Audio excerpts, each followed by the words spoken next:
Yes, sir. You know what I mean? We are live. We are live. We are live. You know what I'm saying? What's going on to you and yours? This is Smitty's Corner Live, episode 2. You know what I mean? Got my bro here, Smitty. You know what I'm saying? We about to definitely rock it out for y'all. You know what I mean? And you know, yeah, man. I hope y'all ready, man. I hope y'all ready. You know what I'm saying? I know y'all been waiting, anticipating. You know, mm. The links are coming in the chat. I'm about to pin all them links in the chat real quick for y'all. All right, so they are coming. Just give me a moment, okay? But they are going to be in the chat very, very soon. Okay, I'm definitely putting them up there. So Smitty, man, as I'm doing this, man, what's going on, bro? What's good? Can you hear me clearly? Yes, sir. Okay, yeah, my sound's a little low, so I'm gonna still give my intro, and then when we start the video, I'm gonna drop down and come back up. I'm gonna just reset. I'll be up before it's done. So anyway, welcome everybody once again to Smitty's Corner. I thank you all so much for tuning in. All right. Shout out to Sunflowers. I thank you oh so much for coming in, tuning in with us tonight. So what we're getting ready to do is we are going to go ahead and we're going to talk about something that I believe is very, very important, right? And what we're going to be talking tonight is our school systems, right? We all remember, everybody remembers growing up, coming in and going to school and everything that we dealt with, whether it was maybe a point of a bullying, maybe a point of a teacher you didn't like, things of that nature. But one thing that I always notice is that for the most part, majority of the things that we went through when it come to whether or not we got a good education, it really came down to how we conducted ourselves in school for the most part. Okay. So I remember these things. So unfortunately, in this day and age, there's a lot of crazy stuff going on between either the students being something other than students. I can't really tell you what this whole new dynamic is in the schools. That and between the teachers, I don't know. I don't know what's going on with them and their whole need to try to tell, a whole class of like seventh graders their entire life and what medications they take outside of the classroom and who they're sleeping with. And it's just really crazy. And I'm just trying to figure out, why don't we just allow the students and our kids, our children, why don't we just let them learn? Why don't we just let them enjoy PE, lunch, and social studies? And you know, if they still throw paper balls in detention, I don't know. I've been out of school for 20 plus years now. Okay, I'm home of Y2K. When I graduated high school, we thought the world was going to end. Literally, okay? If anybody remembers that. As I was walking across the stage, and then when I gave my little 15-second speech, I thought at any moment shit was just going to go boom outside. Yeah, that's how serious we took that back in the day. So, with that being said, Soap, you can go ahead and give your piece on it. I'm going to go ahead and reset real quick, and let's go ahead and get this video going and see what we got for tonight. I digress. My mic is muted. Definitely, man. Um, wow. Yeah, the education system is different nowadays. And we're gonna be talking about that a lot this weekend on the educational soapbox. All right, so check that out. Um, Me and my sister, man, I am Nisi. You know what I mean? We're gonna be on here, and we're gonna be chopping it up. You know what I'm saying? So, man, this is a prelude to that. A lot of times we like to kind of give you a little appetizer, man. I mean, the different discussions. You know what I'm saying? And different things. You know what I mean? So, I mean, and we build on topics at all times. You know what I mean? So, we may cover something one day and we'll cover it another day. You know what I mean? And that's just how we do here. So, yeah, I think it's important, man. I think it's important for us to understand the education system, understand how our kids are being taught, how they're being treated. You know what I mean? What images and what messages are coming into them. You know what I mean? And and definitely to be aware and to be upfront and to just know that, okay, the kids are being told one thing or they're being, subjected to one thing, you know what I'm saying? And due to that, it's going to shape their reality, right? It's going to shape just how they view things, how they view the world. So I think if we understand that and we know that, it makes things a lot easier for all of us. You know what I mean? And it allows us to be more more focused on, trying to help them and definitely trying to make sure that they are at their best instead of, being at a kind of a disadvantage. You feel what I'm saying? But let me take a quick pause for the cause. You know what I'm saying? As always, he already shout out Sunflowers, so we see you Sunflowers in the building. As always, the link is pinned in the chats. You know what I'm saying? Across our platforms. Salute to also my man M3. M3, what's going on? Salute, salute. Salute to Lady Phoenix. I'm glad that she's in the building. What's up, Lady Phoenix? How you doing? Also salute. You know what I mean? To our sister. You know what I mean? Our family, man. Embrace the Grace. What's going on, Grace? So yeah, man, we about to really get into this, you know what I'm saying, to this topic. Wait for Smitty to reload and come back. I've been here. Um, yeah, man. So ah, as always, we are we are multitasking as usual to bring y'all, the best quality that we can. You know what I'm saying? At all times, you know what I mean? So and Lady Phoenix says, okay, whew, teachers are having mass exodus in Texas. Parents may want to be more involved, and involved. It won't hurt. Yeah, it won't. You know what I mean? It won't at all. Sunflower says it also depends on what state the student is getting educated. Look at what Governor Ron DeSantis is doing with banning books in school libraries in Florida. Very stupid. Okay. Okay. We getting political here. All right, all right, all right. Hey, don't make me start a political soapbox show because I will. I will start one, Okay, all right? so very briefly, so you know, my whole thing more than anything is I really want us to try to take time and look at and peep as far as structure goes, right? What's talked about in schools, what our children are learning. But more than anything, what I want to know from what it is we're getting ready to observe is the school just not equipped to go ahead and handle and take care of our children as how maybe things were back once upon a time? Or are the parents failing the school system? Because last time I checked, it definitely is a system that has to work in tandem. The parents have to be involved with the PTA meetings, the whole nine. The parents have to be involved. When the school is calling to tell you about your child, the school can't really handle and or deal with the parent bucking back and or saying, no, my little James Sneaker is an angel.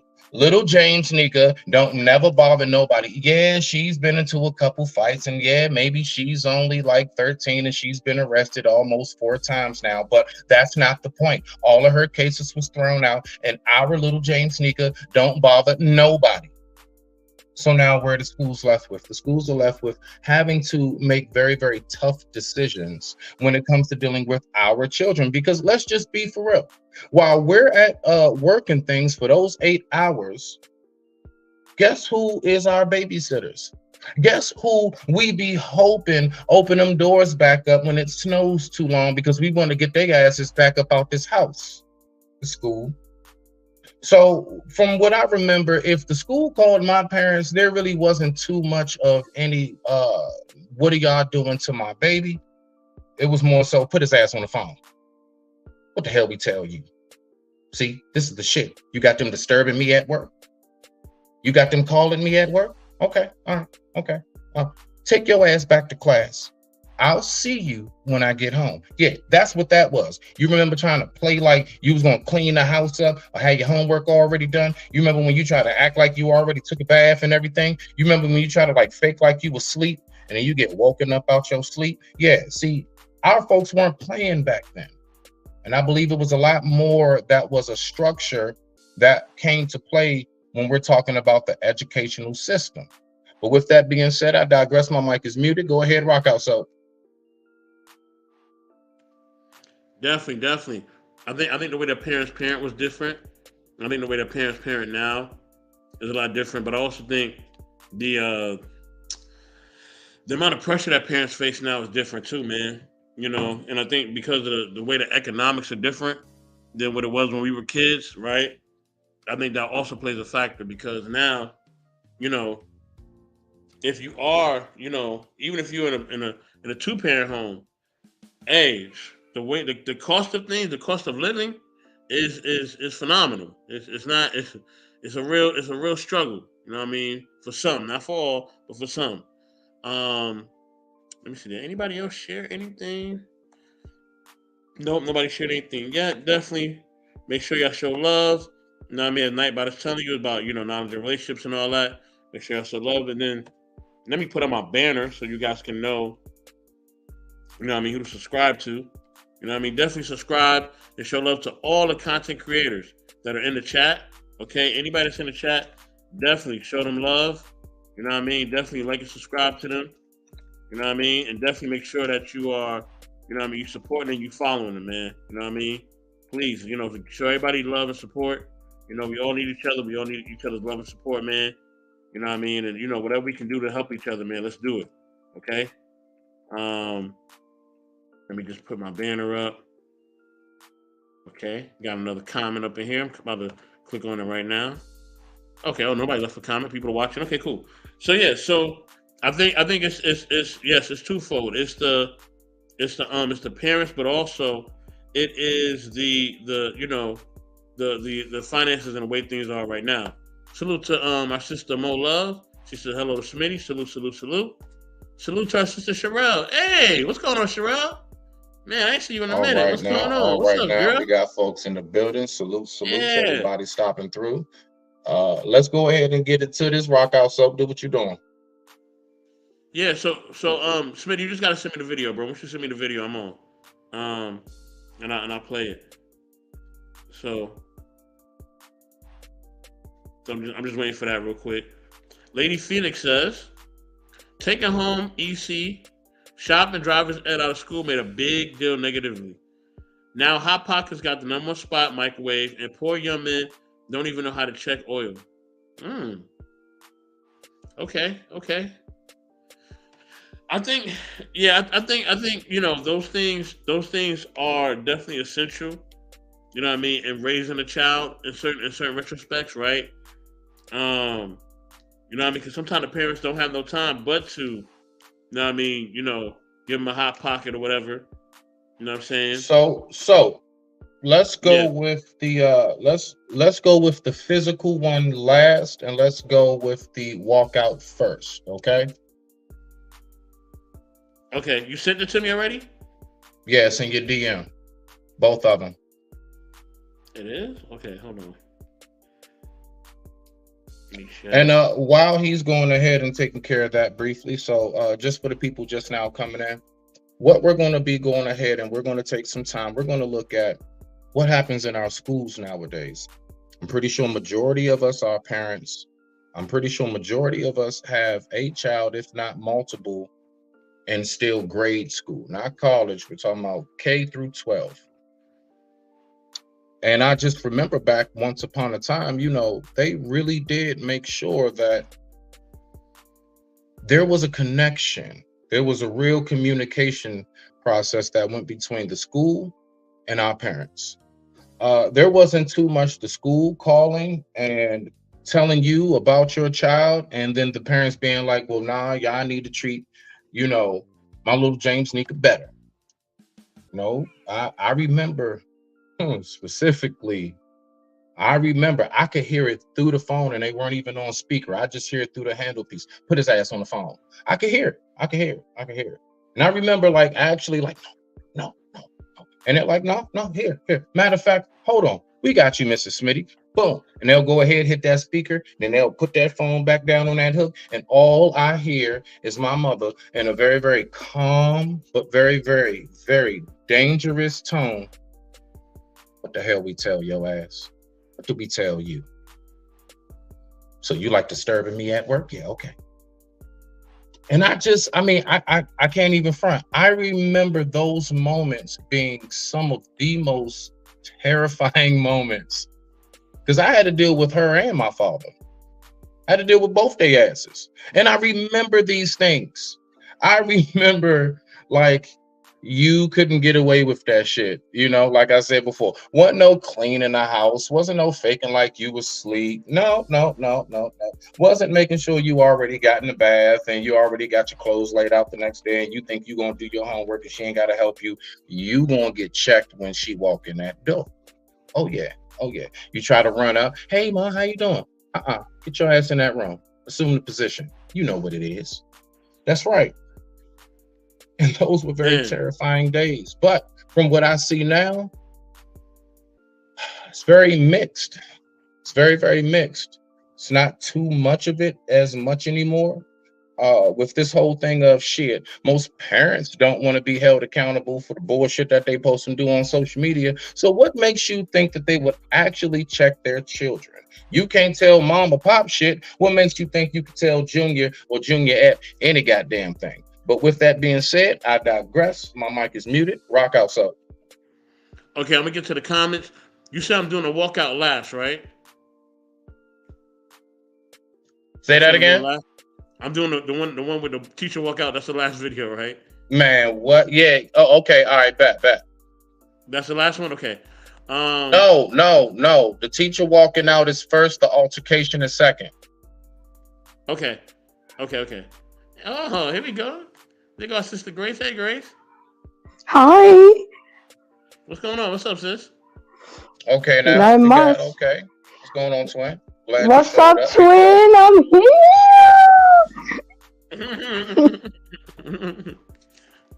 So, Grace, before I get to you real quick, and I get to the video, let me get to these comments real quick. So, Lady Phoenix says, okay, so I'll check that one. Salute to Granny Wowzers. Salute. She said, I'm watching on my TV, but doing work, so can't stay in the chat. Okay. Also, salute to Lola. You know what I mean? I'm glad that she's in the check-in. Hopefully you landed home safely, family. You know what I mean? From your trip. You know what I mean? Much love to you as well. And then Mo Love is agreeing with, Smitty's stance. She says, so true. You know what I mean? And, Grace saying, good evening to everyone. And then Mo Love is saying, ooh-wee, the teacher calling was the worst. Oh, yeah. And then Lady Phoenix says, I volunteer a lot, but it was because I work first and third shift rotation. I want to be around my kids without falling asleep. Yes, that is essential. You know what I mean? Everybody giving their shout outs. Smitty said, JR eat what? Salute to the best moderator in the world. Tika, what's going on, sis? Good to see you. She's giving a shout out to Granny Wowzers. Lady Phoenix is giving that shout out. So Grace, what do you think about the topic at hand that we're sharing at the moment that Smitty's presenting? Hey, now, so I think Phoenix talked about when I said little Junior at. You remember Cuz from last week when he said I wanted to name my daughter Nicole Jr.? Yeah, that big wild geeking ass shit. But anyway, rock out. It's a good topic. It's a necessary topic because I think us parents realize just how much we rely on the educational system during COVID and how much we weren't involved in our children's lives when COVID happened. So I think it was an eye-opener, and times are different. I feared that call. I did it. My parents, all they had to do was look at me and I straightened up. These kids want to try to beat our asses nowadays.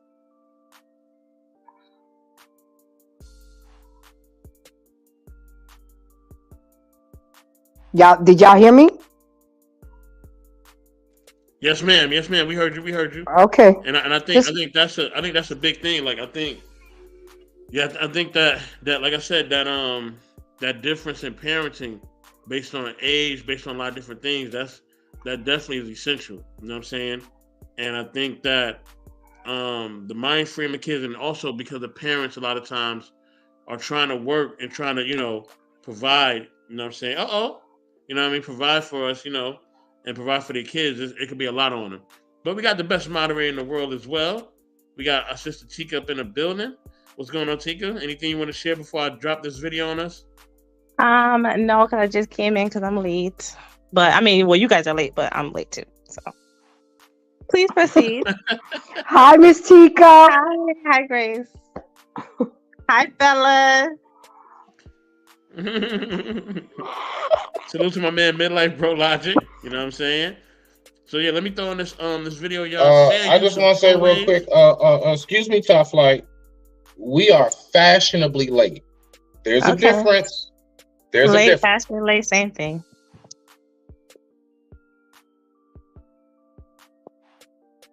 Brawl breaking out in a California classroom involving a music teacher and a 14-year-old.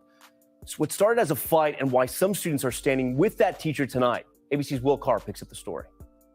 Come on, bro. Yeah, walk back. Watch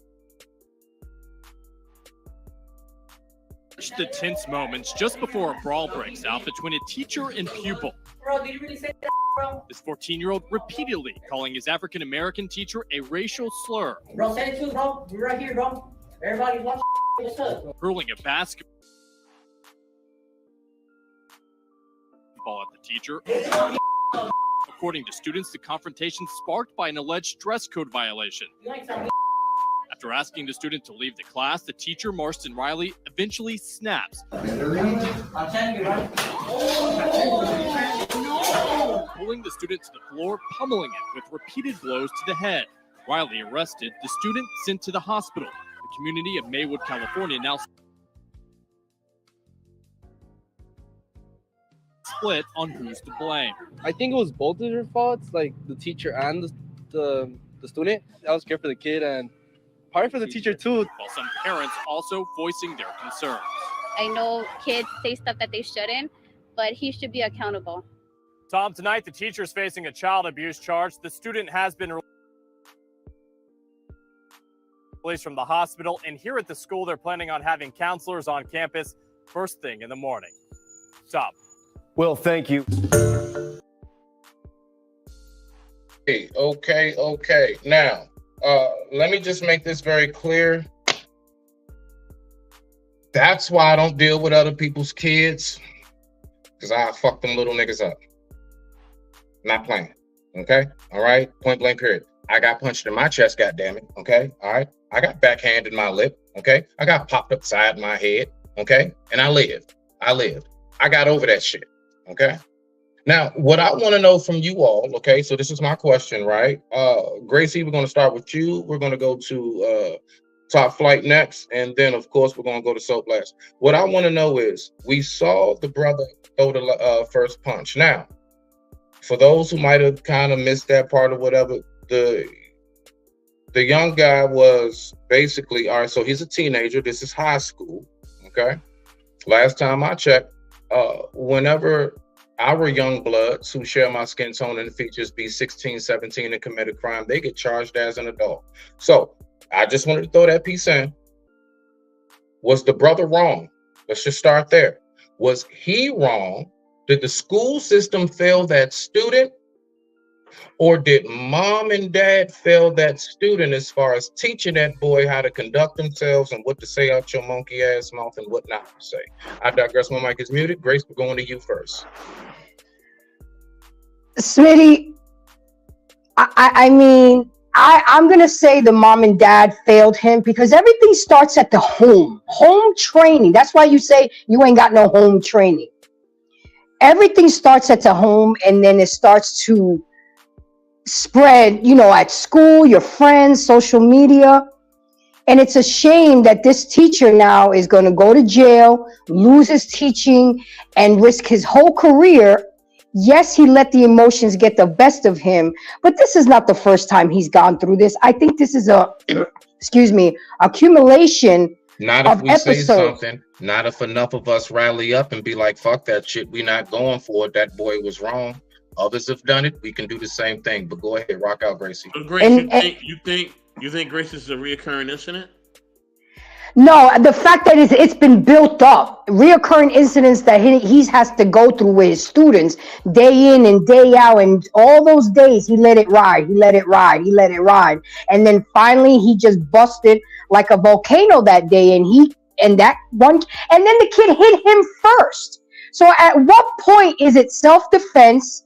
at what point is child abuse? I mean, he shouldn't have kept punching him over and over and over again. And instead of students taking out their phones and recording, they're not getting help. That's another problem that we have in this society. We would rather take our phones out for social media than take our phones out to call security or 911. So I think this is a failure all across the board. The school system, the parents, the teachers able to hold his emotions. It's just a whole heap of trouble here. And it's really sad because back in the days, there were nuns and teachers that would slap your ass with a ruler and it was okay with the parents. So now what happens? The kid gets away with this and the teacher loses his career. This is why we can't keep teachers. This is why teachers don't want to teach anymore. And then they don't even get paid enough to put up with this bullshit. So with Smitty, I think it's a failure all across the board. I digress. My mic is muted. I remember the ruler too that she just brought up. I can't. Gracie, you done took me back with that ruler. Right? That shit hurt.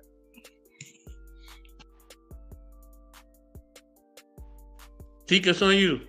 Top flight. Yes, I'm here. So I just want to say that the teacher was dead ass wrong. Okay. All right. And lucky to be alive. I just have to say that too, because I heard that first hit. All right. That joint was crazy. Are you serious? Listen, hey, mute your mic. I'm talking. Rock out. Free country. Okay. So that hit I heard. All right. And as a grown ass man, you shouldn't be putting your hands on a little ass kid. You don't get points for that. That's just like beating up someone that's scared of you. We all know that bullies don't get points for beating up people. That's why I stay out of fights. Anyway, so. Hold on. He's the bully for being bullied? I was just making a point. Okay. All right. You don't get points for beating up people that are smaller than you and vulnerable. You don't get points for that. So anyways, but I can say that I agree with Grace. I think that the system and the parents and everyone has failed the child. I mean, not for nothing, but we do know that children go through things at home. I was one of those kids. I fought. Like, I was in school fighting. I grew up in a broken home, right?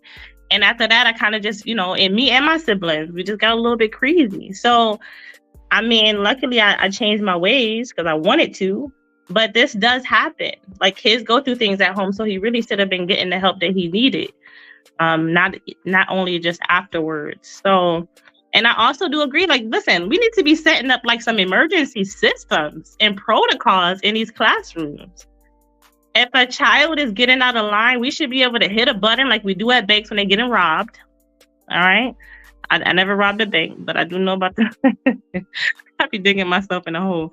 Anyway, so we need to be setting up. Like, mentioning these criminal activities, you're fighting and all that. What's going on with you? All right, no. Hold on. I watch a lot of movies. A lot of parents that don't want nobody messing with their kid. You can't mess with their little precious baby. They're not trying to hear that. What I'm saying, though, is that there needs to be some type of security system and protocols put in place to de-escalate situations like this. So let me ask you this. Let me ask you this briefly, and I want you to keep rocking out because I like what you're saying. I love different perspectives. You're the teacher. You were him. Let's just say it was a female student, okay? All right? Same everything. Female student, hit you in the cootie-tang with a volleyball, just like how he did. He hit him in the nuts with a basketball.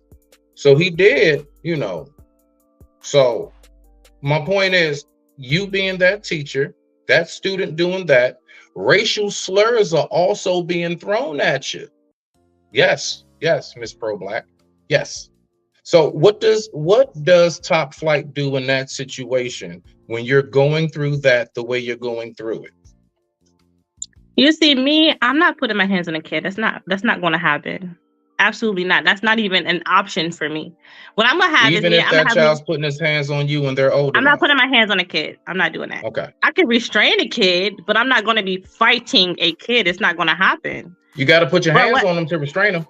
But what I would do is I would have me a couple of little G's in that classroom, That's how. But Tika, he lost his kid and child privileges. You want to act like an adult? You want to come into a boxing ring like a grown ass man you need to be handled like a grown-ass man. The child needs to know his place. It's just like when a woman...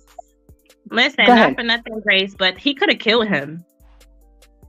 Then he should have stayed in his lane. It's just like when a woman tries to fight a man. That's it. You're no longer a woman when you put your hands on a man, because all bets are off. People need to think. Nah, I don't know about No, that, Grace. no, That little boy couldn't no. delete that teacher. That little boy don't have the capabilities of deleting that teacher. I don't That's a think one-way physically. thing.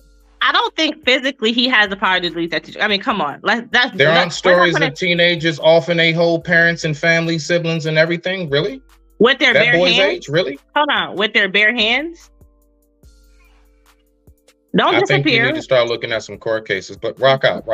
Not with their bare hands, Smitty. I don't. No. But what I'm saying though, Grace, is I do agree with you. I do think that first off, he shouldn't have put his hands on the teacher. But we're not going to act like their strength is equivalent. We can't do that. I think if he would have knocked him out and he would have died, we would have been having a whole different discussion. And I think that we have to look at that. As a grown-ass man, you shouldn't be you're trying to knock this little boy out. I've seen guys get knocked out. It's not pretty. I've seen him hit the concrete, bleed out, leak out, everything. It's a crazy thing. Let me ask you this. what should he have done? That's what I boy, said. Let's say he hit him with the ball. Let's just say the teacher, as he was backing up, he hits him with the ball. He didn't hit him that hard, but he hits him with the ball, how he kind of pushed past it to him. The teacher trips. The teacher hits his head, goes into a coma. Then his family says, we got to pull the plug. The teacher passes away. Should that little boy be charged as an adult, just like you putting that same pressure on that teacher for being bullied? I don't think that the consequences would have sufficed if he would have been charged with murder when we know that it's clearly Should the an little incident. boy be charged as an adult, considering what he did? No. Okay, respect to your decision. Well, I got a Just question. know this is why the teachers go through what they're going through. No, with I parents don't thinking think in that this we should. manner. I think that no. This is what I think. I think that we need to treat children as children and look at the bigger picture of what's going on with these kids and stop giving up on our kids so fast. Because there's clearly an issue deeper than what's on the surface, and we need to start looking at that better. Because if we start looking at it and evaluating what could be going on in this kid's life that's having him act out in so much rage and aggression, what if he don't have parents? I mean, I know he had parents because we heard it. But what if his parents aren't even existed? Like, what if they like out doing something or always at work or never acknowledging them or whatever the case? Like, he's practically raising himself. Like, what if that's the case? Like, what if he just needs some help, some guidance? Like, why are we giving up on our kids so much and being like, oh, yeah, you made a mistake. We're going to charge you as an adult and try to ruin your life for the rest of your life. That's not right to me. But Tika, there's a lot of kids when I grew up, they were called latchkey kids. And a lot of us were raised on our own. And a lot of us came home to an empty house. And when we were told not to open the door to anybody, we did what we was told. These young kids, this generation, it's a whole different breed. They come different, and it's like, and if we keep coddling them and babying them, I get it. I agree with you. We got to dig deep and find out what's going on with our kids nowadays. But at the same time, these kids are packing. These kids are pushing drugs. These kids are doing things that you and I wouldn't even think of doing, but they're doing it in high school. What do we do about those kids that are so lost? And they're like a cancer to the rest of the school. What do we do with those kids? Well, we also got to look at. Tika was getting it in school, like she said. She was. Now, hold on. Let me ask this. Do we think that we have a better chance of figuring out what's going on with our children if the parents and the teachers are in sync as far as communication? Like when they're home, we can kind of give the teachers a little bit of insight on their characteristics. No, when she or he does this, it's usually because of what, blah, blah. This is when they do such and such, that means they're getting frustrated. Look out for this facial expression, or when they start doing X, Y, and Z. You don't think it would be just as beneficial for the teachers to be able to correlate and tell the parents what your child does and how they act when they're not around you? Because let's just be for real, it's a whole lot of things we do when we leave the house. whether it's how they dress Absolutely. and everything else. You put your kids in damn near a whole private school uniform, and by the time they get to the bus stop, they in a skimpy ass outfit. These things do take place. Smitty, you bring up a good point. I think parent involvement has declined as well. I mean, parents will line up to the club and to buy new Jordans, but they won't show up for PTA meetings. You're absolutely right. Because I was part of the PTA. I was at the book club. I was doing all of that. And there was barely any parents there. Barely. But they'll come to the basketball games.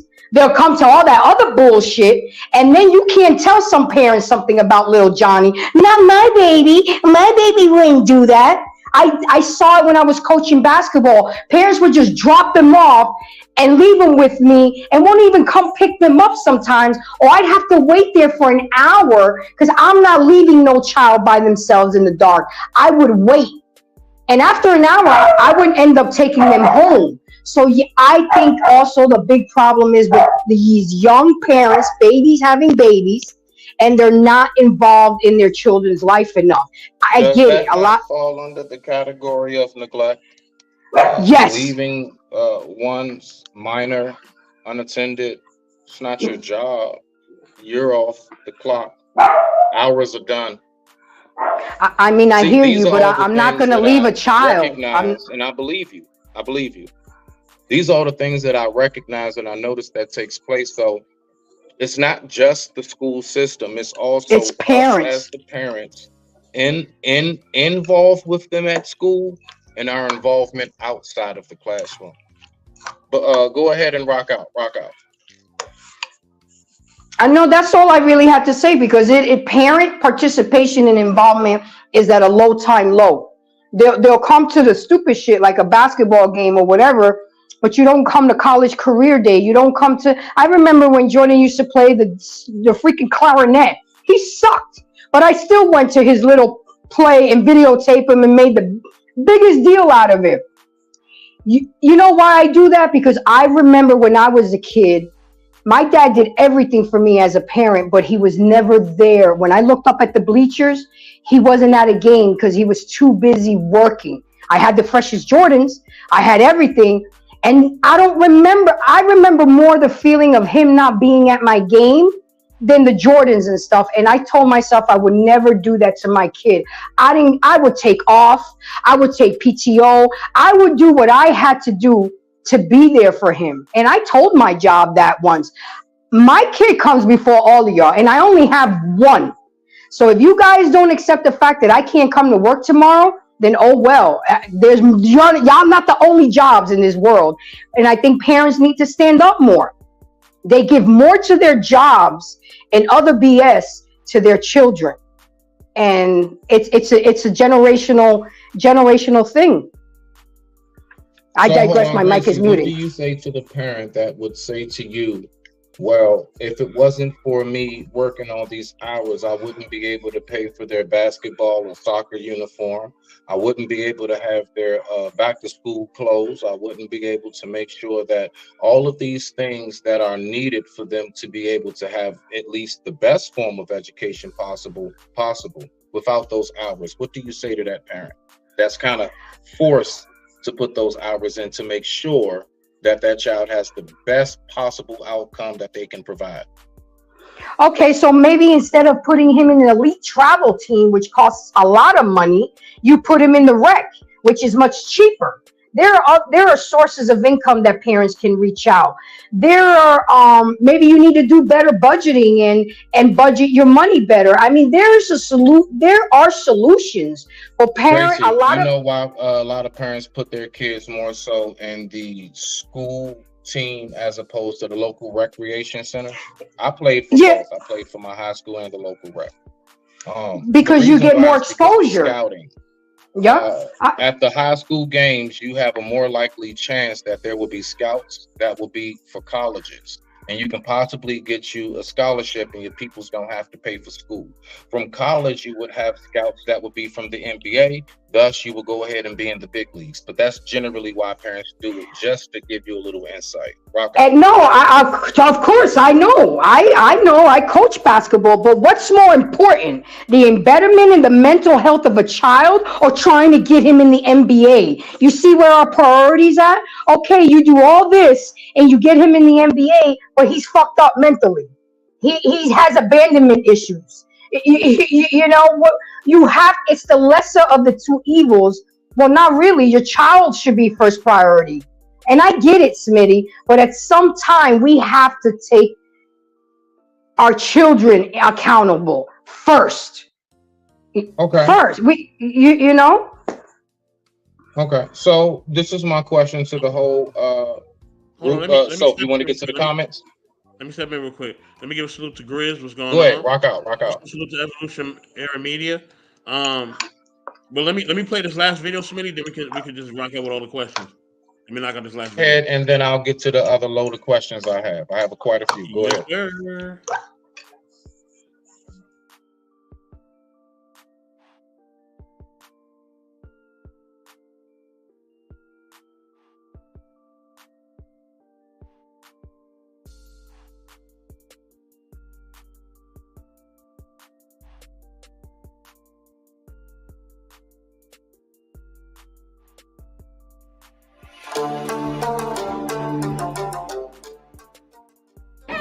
People are laughing. Yeah, I'm gonna go. I don't even care if I don't get paid today. I'm just a stupid old white lady.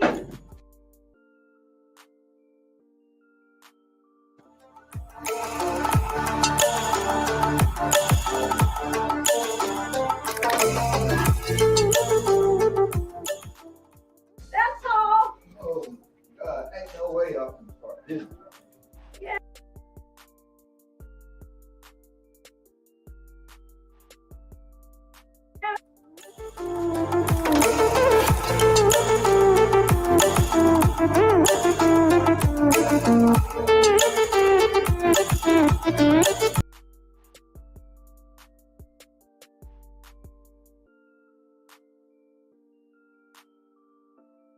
Okay. So on this one right here, I know the words were going by maybe a little fast. What it is this. That was a substitute teacher. Now I know all of us remember the days of the substitute teacher. Those were fun days. They didn't really know the curriculum. You know, it was kind of easy. Usually on the substitute teacher days, you didn't get homework. You know, Hey, you got any homework? No, we had substitute. Like, I mean, real talk. But I'm not gonna lie. As unruly and or as ADHD as we all could have been back in the day, I've never seen a substitute teacher walk out because they felt they were being bullied by the student. The substitute teacher was there for a few hours, and after a while just couldn't take the heckling, couldn't take it.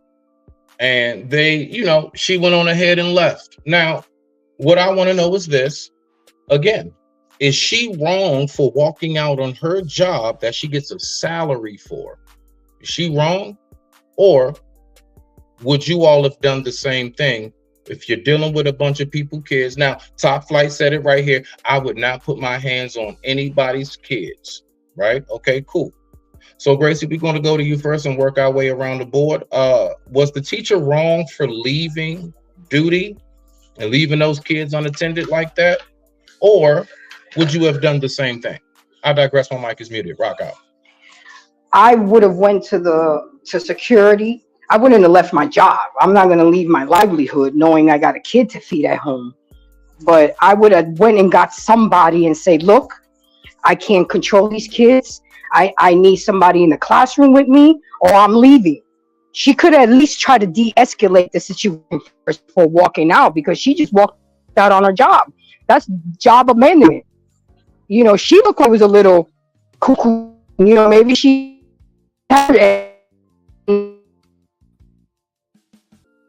Gracie, have you ever dealt with a room full of teenagers of today, and it's just you, and you have to keep a room full of, let's say, the ages of between 13 and 16, or like 13 and 15, you got to keep them under control. Have you ever had to do that? went and got somebody to take the situation. Because I'm not gonna let it So you wouldn't have left. losing control. I left my job. I would have left the classroom and went to the principal's office and got somebody I'd of have the took my ass around the administration. corner, got a bucket of chicken. Fuck them. Now, all right, cool. Fuck No them problem. kids. No problem.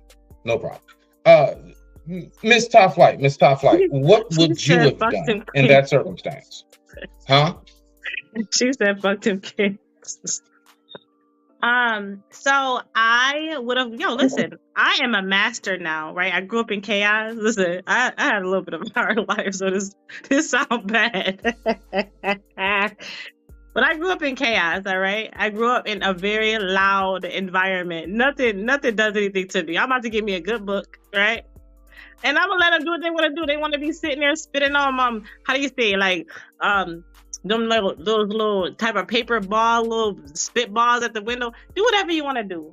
Cause listen, I'm about to give me a good book. Nobody leaves, nobody leaves. But I'm about to give me a good book, and I'm gonna tune them kids out until that bell ring. Period. I used to be in the class with these crazy kids. I was always mature for my age, and I used to be telling them they acting like some doodle heads. Like, and then they kind of we kind of calmed down because they knew they couldn't holler at the kind of girl that's like, yo, you're acting like doodle heads. So then they kind of calmed down a little bit. I'm serious. It really worked. I didn't holler at them anyways, but, sometimes you got to use different tactics. But no, I'm not going to walk out. I'm going to get me a good book, and I'm going to sit there and look at them like they don't have any sense, like they don't. And put my headphones on, right? Mm-hmm. So what you got?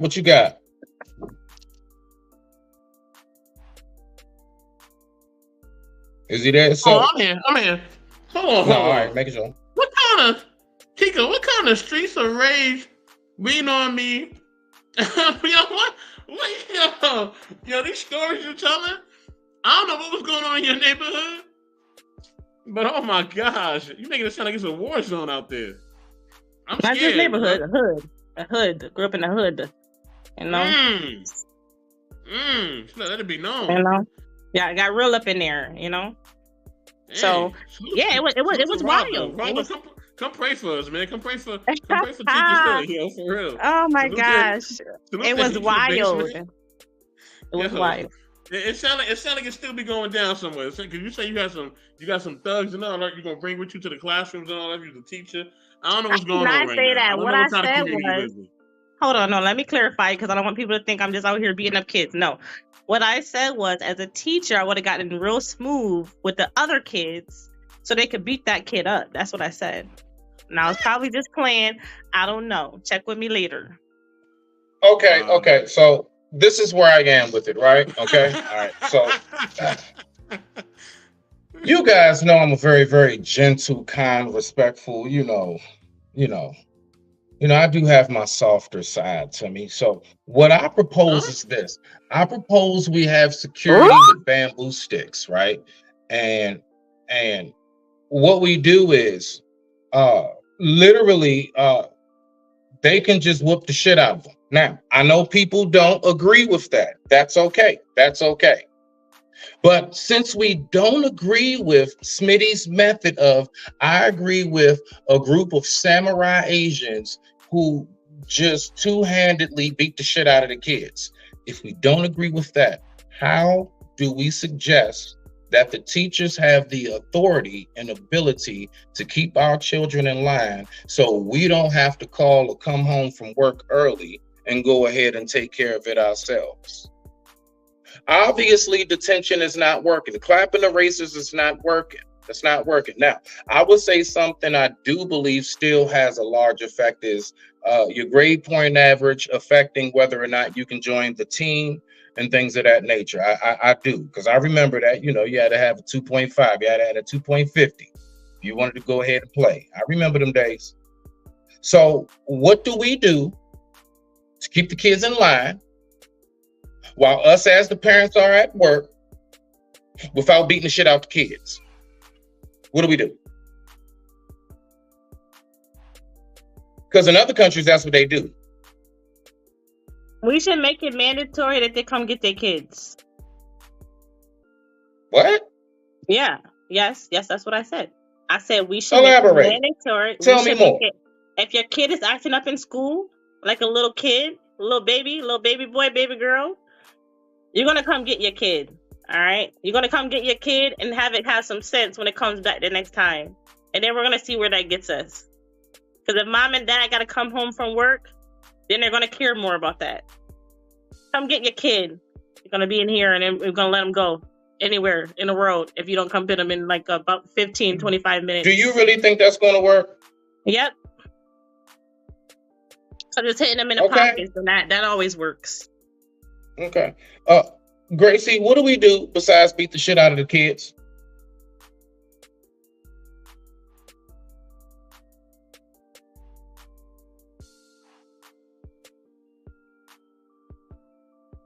Gracie. Okay, so what do we do besides beat the shit out of the kids? You let me know. That's all I want to know right now. If we can't beat the shit out of them, what do we do? I mean, listen. You have to find a way to communicate with the children in an effective way. We can't be going around just beating kids that ain't our own. You know what I'm saying? Like, that is never gonna fly. They terrorizing the school. I'ma terrorize their ass. What's wrong with that? No, but I bet you'll have less badass kids. Yeah, but there's a method to it though. Like y'all can't be like they can't be having like a group of samurai or a bunch of little kid thugs running with y'all like Chico want to have. You know what I mean? Like yo, y'all gotta relax. Okay. Now maybe y'all been watching a lot of TV or something like that, or a lot of movies or something like that. But in reality, nah, man. A lot of times these kids they just need love and acceptance, man. To be honest, they need love, acceptance, and they need guidance. You know what I mean? They need structure. So you got to, create structure as well. You know what I mean? But in doing that, you know what I mean? Like, you got to understand also that, it's going to take time. You know what I'm saying? So, when you meet the kid, they may be at one level. You know what I'm saying? And then, all of a sudden, boom. You know what I mean? Like, if you progress with them and you meet them where they're at, and you got to also address, like, what they're feeling. So the things that they're feeling, the things they're going through, their experience, you got to address that. You know what I mean? Because if not, you're going to lose them. And the worst thing is that you lose them to the streets or something worse, to the prison system or to the graveyard. You feel what I'm saying? So, like, that's really what you don't want to happen to the kids, man. Get down. They're impressionable. Get down. Okay. All right. Second to last question on this before we get ready in a bit to move on to the next topic. So, by the way, while I'm asking this question, go to your DM, pull up, remember the shorty with her kid in the kitchen?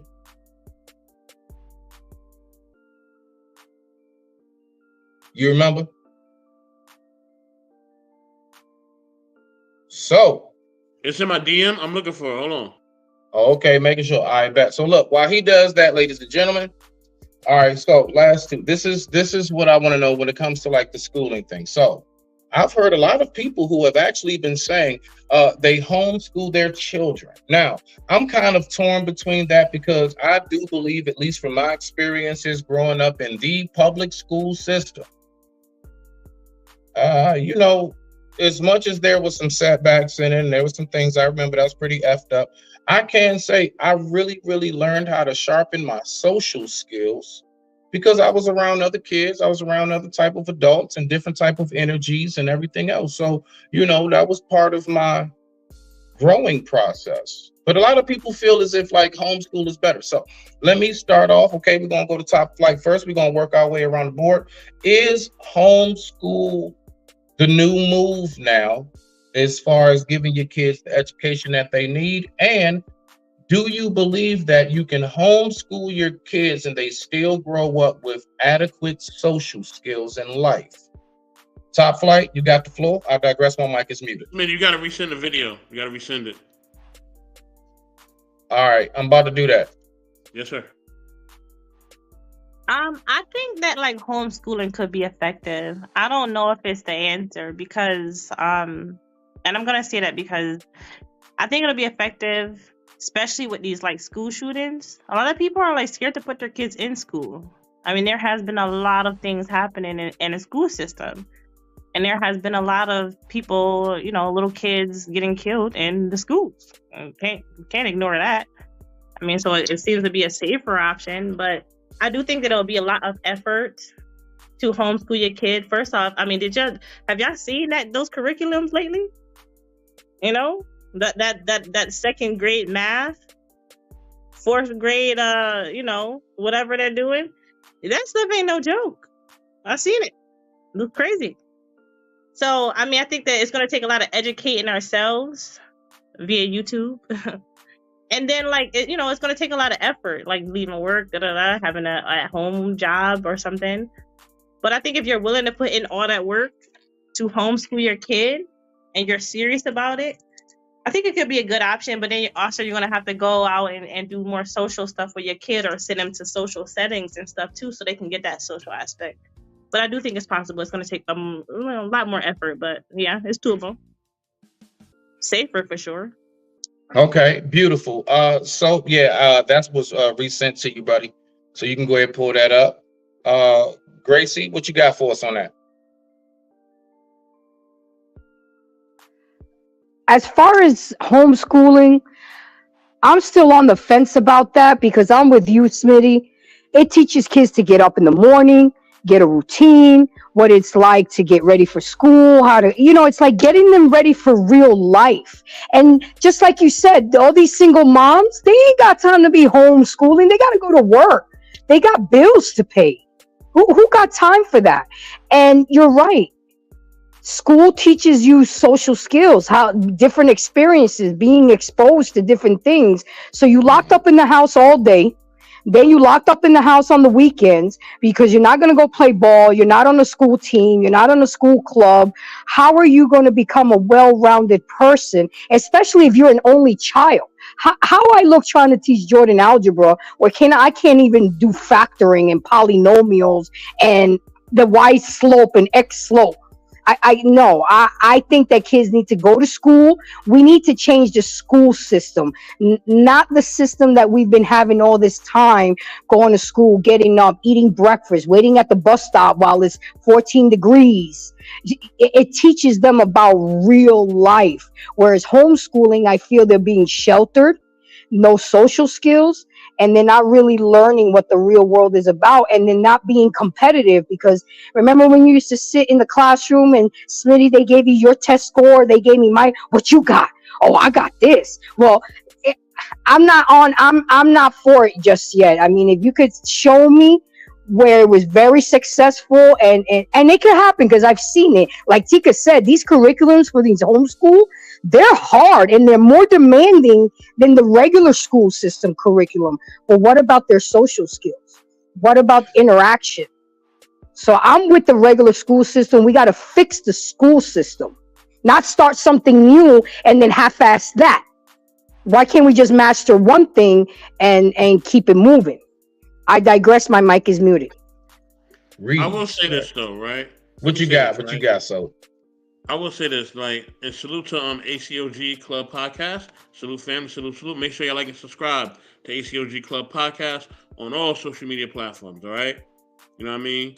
Also, Grizz in the building said there are some others who actually like and want to homeschool their kids. He said the school system is more geared towards making kids robots, sort to speak.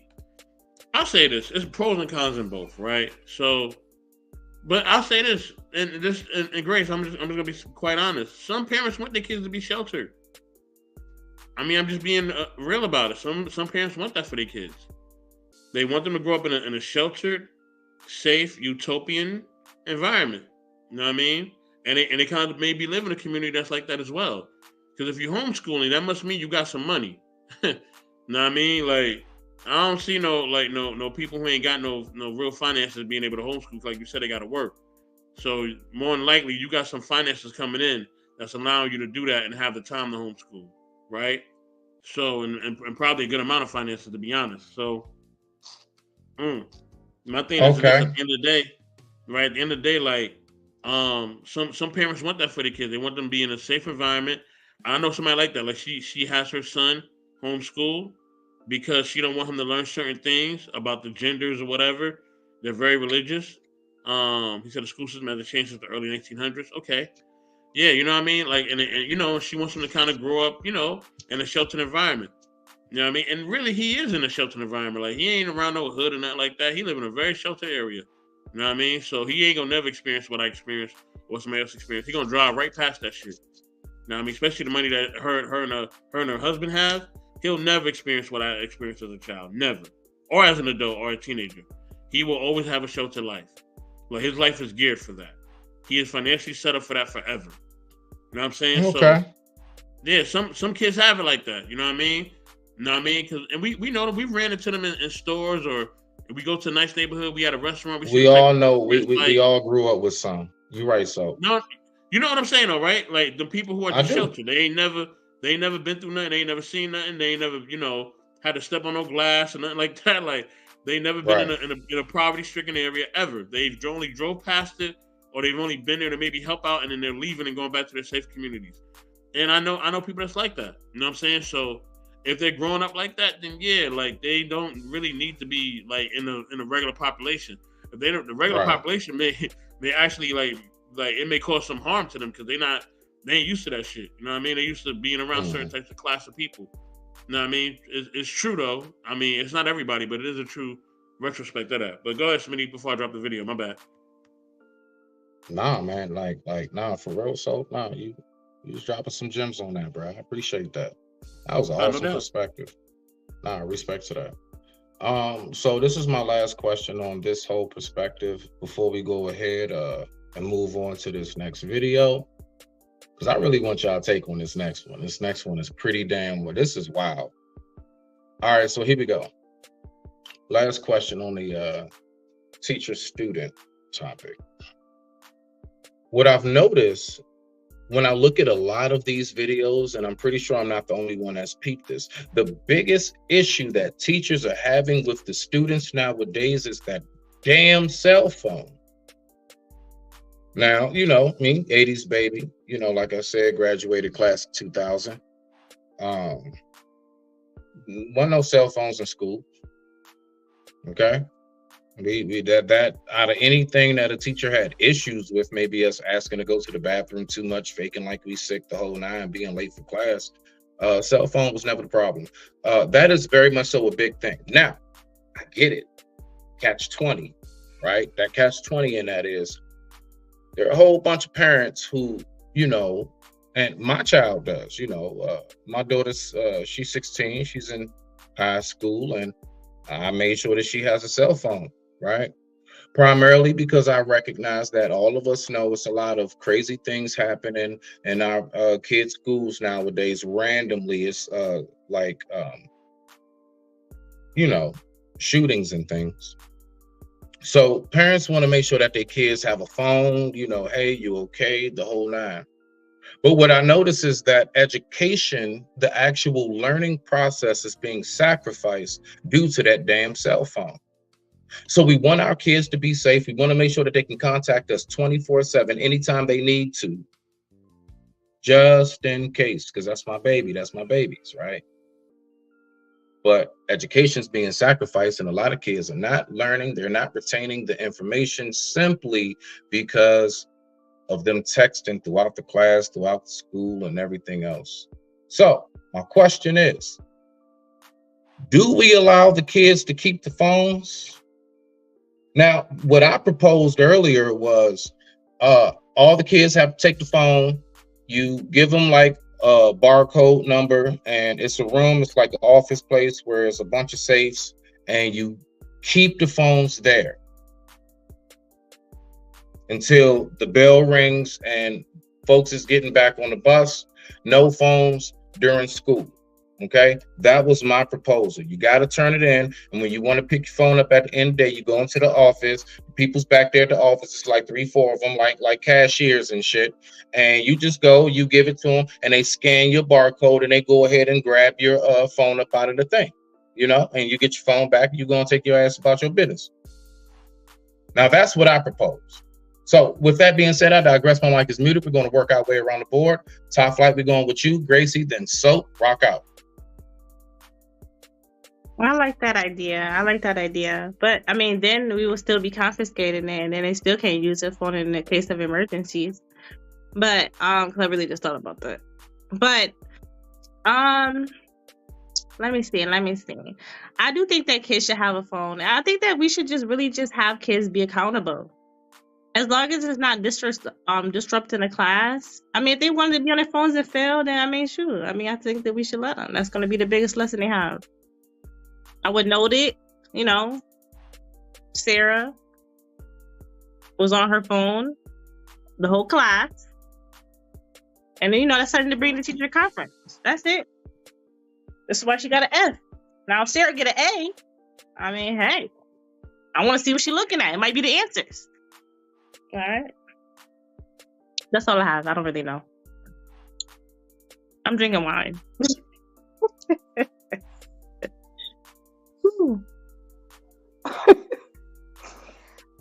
As far as for me, Smitty, I had an app on my phone, on my son's phone, all through 9th grade where he wasn't allowed to use the internet during school hours. I controlled that phone. He can only make emergency phone calls, and I can even list the people that he can call for emergency. That phone would turn off at 7:30 in the morning, and it will come back on at 3:30 in the afternoon. And he can only call 911 and 2 people on his phone, me and his dad, and that's it. That's it. You couldn't use the phone. You couldn't use the internet on the. But the thing is, he figured out how to break into that, and now I can't. He found out, and every time I try to load it, he knows how to disload it. But there are apps there where we can control these kids' phones. And how about the teachers collect all the phones once they come into the school, the classroom, and they get their phones back once they leave? We can implement that. My kid got caught on the phone one time, and it was a Friday afternoon, and the teacher called me. You know what I told him? That's over the week. Pretty damn smart too, Gracie. Keep it over the weekend. I like that. Keep the phone over the weekend. He was like, what? I said, yeah, let him feel the burn that he won't have a phone for the weekend. And then when I went to go pick up the phone that Monday morning, he was like, oh, he just came and got his phone. I'm like, what do you mean? I thought you was going to give me the phone. He was like, well, the weekend was over and I gave him back his phone. But by the way, he had another phone. So he had one of his homeboys give him a loaner over the weekend while his phone was confiscated at the school. But I did get a compliment from the teacher.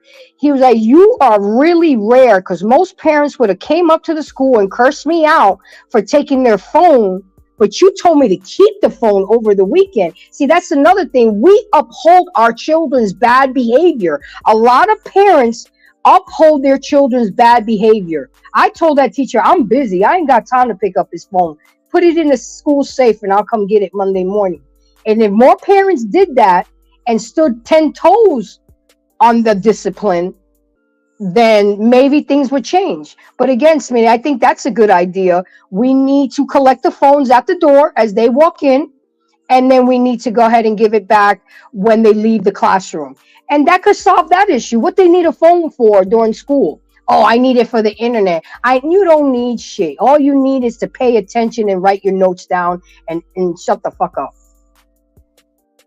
I digress. My mic is muted. I like that, Gracie. It's only one thing, you What? know, because, so weird, man. Like, growing up in the late 80s, early 90s, I remember being like 10 years old, and I was far from my house, like my apartment or where we lived. Oh, yeah. We went all over the neighborhood. We went all across town, like 10, 11 years old. I remember coming home from school in like 4th grade, and I came home by myself. I had to make sure I called my mom at work and let her know I got in the house safe, because my peoples ain't trust the babysitter, things of that nature. So I get you on that. My whole thing is now it's a lot different. Okay. We're hearing on the news how there are caravans with like 60 some odd children that they stop just before they reach the border to be shipped up out of here. These are stories we don't hear about on the news like that because everything else is more important. My point is, in saying that, my child leaves out, or if I say taking the phone for the weekend, I ain't gonna lie, you might as well say she's grounded for the weekend. Your ass ain't gonna see. I got, just like you, I got a tracker on that phone and everything. Oh yeah, I know what street she on, the whole 9. So if I take the phone, I can't track her. I can't do that random pop-up call. So, she would essentially be stuck in the house and do around the property. I mean, you can play around the yard. I can look out the blinds. That's cool. Don't you cross that daggone threshold of the driveway. But I digress. My mic is muted. Rock out. Now, we about to open up a military school, so y'all on some military type stuff, man. The military, man. Salute to the homie Dr. Nakumbe. Insight and perspective. Salute, salute. Make sure y'all like and subscribe to Dr. Nakumbe on all social media platforms. You know what I mean? Show him some love. All right. I'm eating as always, as y'all know. You know what I mean? I know Tika was drinking some wine, as she said. I'm glad she's getting a little drink on. You know? It's great. Oh, okay, that's good. He says, I don't know too many kids that have called during the school shooting, and their parents were able to just walk right in and help them. Oh, wow. Okay, that's interesting. Let me get to this video. I don't know which committee be finding all these videos at, but nah, that's a good perspective like that. I like what he said. That's dope. Let me go to the video. Fair use as always.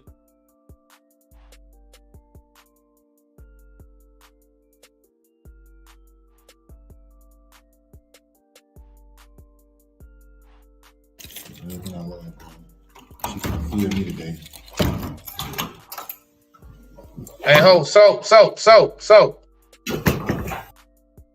Real quick, my bad, y'all. All right, so real quick, we're just going to observe this.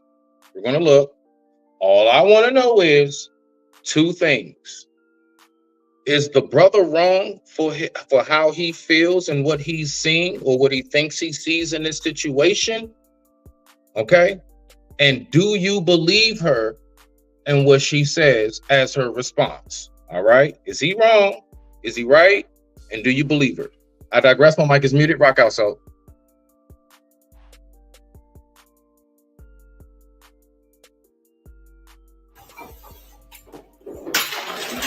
Hey, bro. This your son? It is. Bro, you told me this was your whole brother. Is like, is you crazy? You a liar. Okay. You is not to be trusted. Calm down, lower your voice. What you? Lower your voice. Why you don't lower my voice? You been lying to me for 6 months. You told me, little buddy, was your brother. Is you crazy? Okay, 6 months, not a lifetime. Hey, man, you know what? I ain't with all this, bro. It's still 6 months. I've been here. So I've been here. Come in here and record instead of coming here and talk to me like Now I'm gonna put you on blast. Like a real Like man. what you mean? You should have. That's something you should have told me out the gate. That's something I should have known in the beginning. What's the point of lying about your I don't know. your You whole know, son? You don't know the story. I'm saying you could have came here and talked to me. I've been around 6 months. You had a million chance to tell me. Why you still yelling? Man, you want to talk? bro, that's man. I'm gonna record. I need to put you on blast. Everybody need to know what you be on. And this is why they tell you because you're a goofy. Clearly, you can't just tell everybody your business. You don't know how I was raised. You don't know what happened in my life. That's the point. I've been here. I've been here. I just came in this with whole keys, bro. Why would you? I got clothes in here. Is you crazy? Man, you can have it. You can have it. You can have it.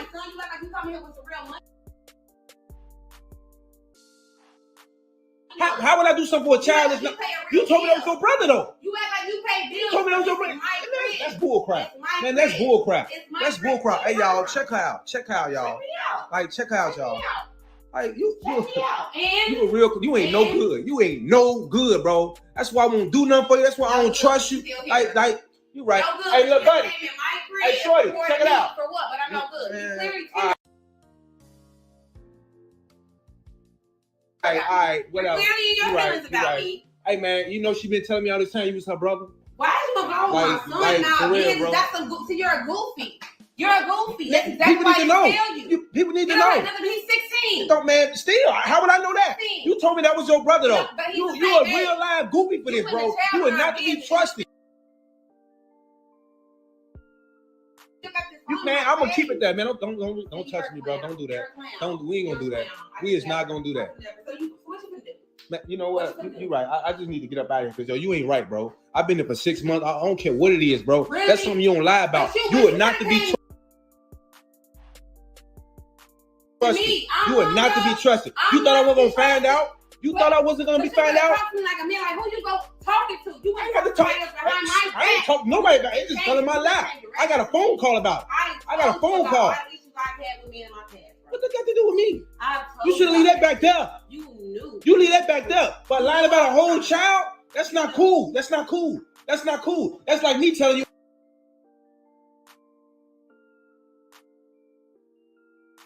you ain't got no kids. That's like me telling you ain't got no kids. Woman, but this is cool. Still. You supposed to protect me. Man, that's goofy, bro. That ain't protect. How? You've been lying. You've been lying this whole time. You bogus. You want to put me on blast for the whole world? You right. They should know. They should know. They should know, y'all. Check her out, y'all. But she love me though. She been lying for 6 months, y'all. She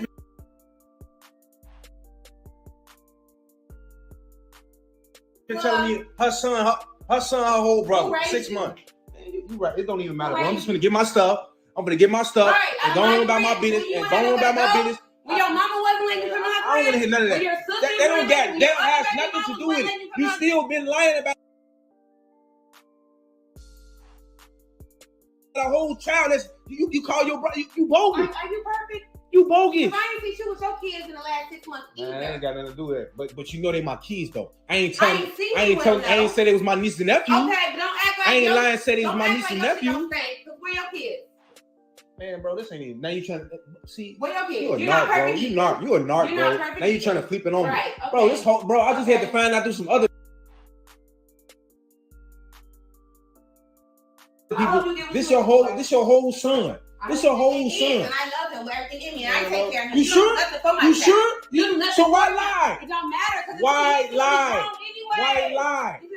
If I'm gonna be around, why lie about something like that? That's not cool, bro. You lie about anything. You lie about anything.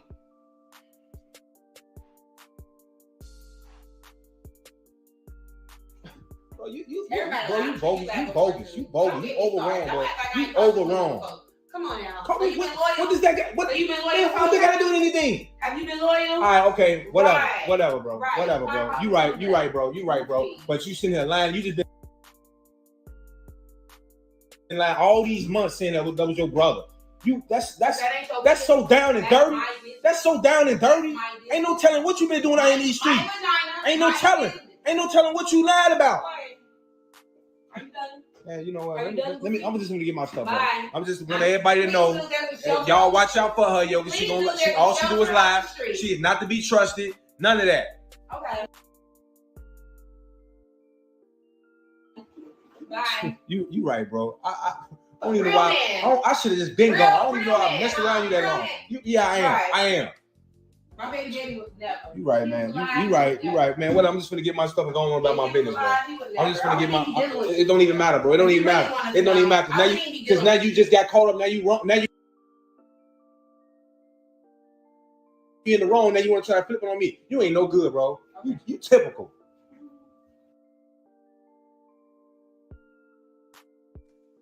Yeah. Okay. So let's just start from the basics. Am I the only one that can look at her and tell that's a whole damn lie in a pair of shoes? I don't know. Is it just me? Am I the only one to see that's a whole damn lie in a pair of shoes walking around? It's just a lie walking in shoes with legs, feet, and fingers and shit. Now, what I want to know is this, okay? So let me give a quick shout out real quick to Big Rig. All right, go ahead, rock out. What up, Big Rig? Also salute to Nina. What's going on? Go ahead, Smitty, my bad. So what I want to know is this. Ladies, we're going to go ahead and we're going to flip it for you, of course, okay? So it stays the same for us. Okay. You meet a guy, you all wound up, living together. And he tells you that his little sister has to move in And come to find out, after 6 or 8 months, his little sister is really his daughter. Is that grounds for termination, or do you work it out? Top Flight, we going to you first. Gracie, we going to you, then Soap last. First off, all right, yeah, I don't deal with liars. Okay, you're gonna be lying. You're gonna be just by yourself because you're not dealing with me. I would have to question like why the lie? Because I do feel like petty lies, you know, that's ridiculous. So I would have to ask like, why did you like? And I mean, maybe, just maybe, he would come up with a good enough excuse. I don't know. I have no idea what that could be, but maybe he would, and I'd be like, oh, that's no. Because I am kind of girly, so I do forgive. So I don't know. We're gonna see. He'll have to have a really good excuse for lying, but I don't like liars. So women always do that. They always do that. Hold on. Am I hearing the classic and stereotypical? If the D is good enough, if his swag is on point, and if I like him enough, I might let him get another chance for that. Absolutely not. The man just lied about a whole child. Okay. So if he can give you a good enough reason, which possibly could wound up being another lie. Because we all know how liars do. They'll pile them on, right? Like bricks to a wall. But, okay, cool. So you would allow him to go ahead and give you a good enough reason. So if a dude has a good enough reason, you would possibly still give him a chance after finding out they got a whole grown-ass child and they told you they didn't have any kids and this was their sibling that was going to come stay with y'all for a bit. Come to find out, it's really because her mama wanted to go ahead and drop her off with her dad for a bit. Rock out. Okay, and Gracie, we're going to you next. Ruthless, I see you in the building. Yes, because I know, like, listen, it is so hard to date nowadays. I'm going to say this. Like, I was out of the dating scene for years and years and years. And it is so wild, crazy, and ridiculous now.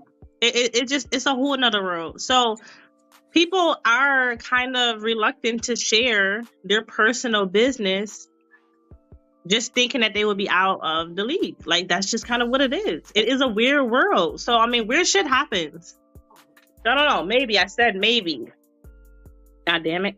All right. That's all I have. All right, Chica's capping. Let me just say it real quick. I'm not capping. Because she's capping. Now listen. Look. You know, I ain't never seen so many caps in my life. Okay, goddamn. I mean, Gracie, rock out. Can I just give a cap rebuttal real quick? Now listen. Full of shit. Full of it. You know what I mean? But this is what they do. All right. Y'all know if you, like he said, if you like them, you know what I mean, or if the D is good enough, all things are forgiven. Right?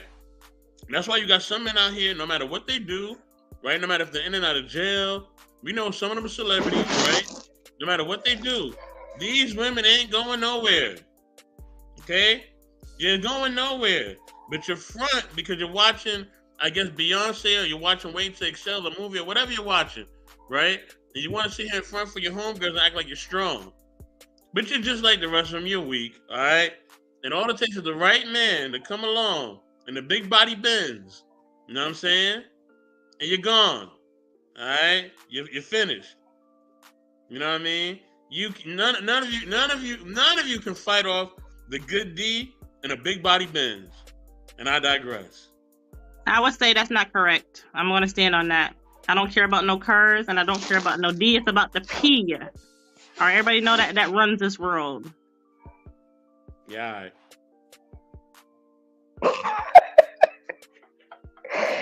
Okay, Smitty. She dead ass wrong and she's fucking trifling. Don't make me take your wrench, nigga. Rock out, Gracie. That man deserves to know the truth, especially if he's paying bills there. He's been laying his head there for 6 months. Because a woman, if I was lied to, if I'm dating a man and he tells me all of a sudden that he has a grown-ass daughter, now she coming to live with us, No, if you're good enough to exchange bodily fluids with somebody, then you're good enough to tell that person that you have children. That's why I always made it a point to date men that have their own place, because you're not coming to my place. I have a kid. I'm not the type of woman that will bring men around my son. That's the first issue that I have with a lot of women, that they bring men every other week around their children. What do you say? What do you say when you see a nice young man? Are you my daddy? No, we got to stop that. He had every right to be upset, but he kept arguing with her like he was a female. Just say what you got to say, get your shit and get out. Stop going back and forth with her. That was irking me. I don't like when the man goes back and forth with a female when the female want to act wrong and strong. Just get your shit and go. Stop talking about it. But she was wrong. She was trifling. And if the man did that to me, I hear you when you say the big body and the good D. I hear you when I say that. When you say that. But that's a major lie. Gracie, quick question, Gracie. Yes. Is this a woman thing naturally, or was that unique to her in a certain group?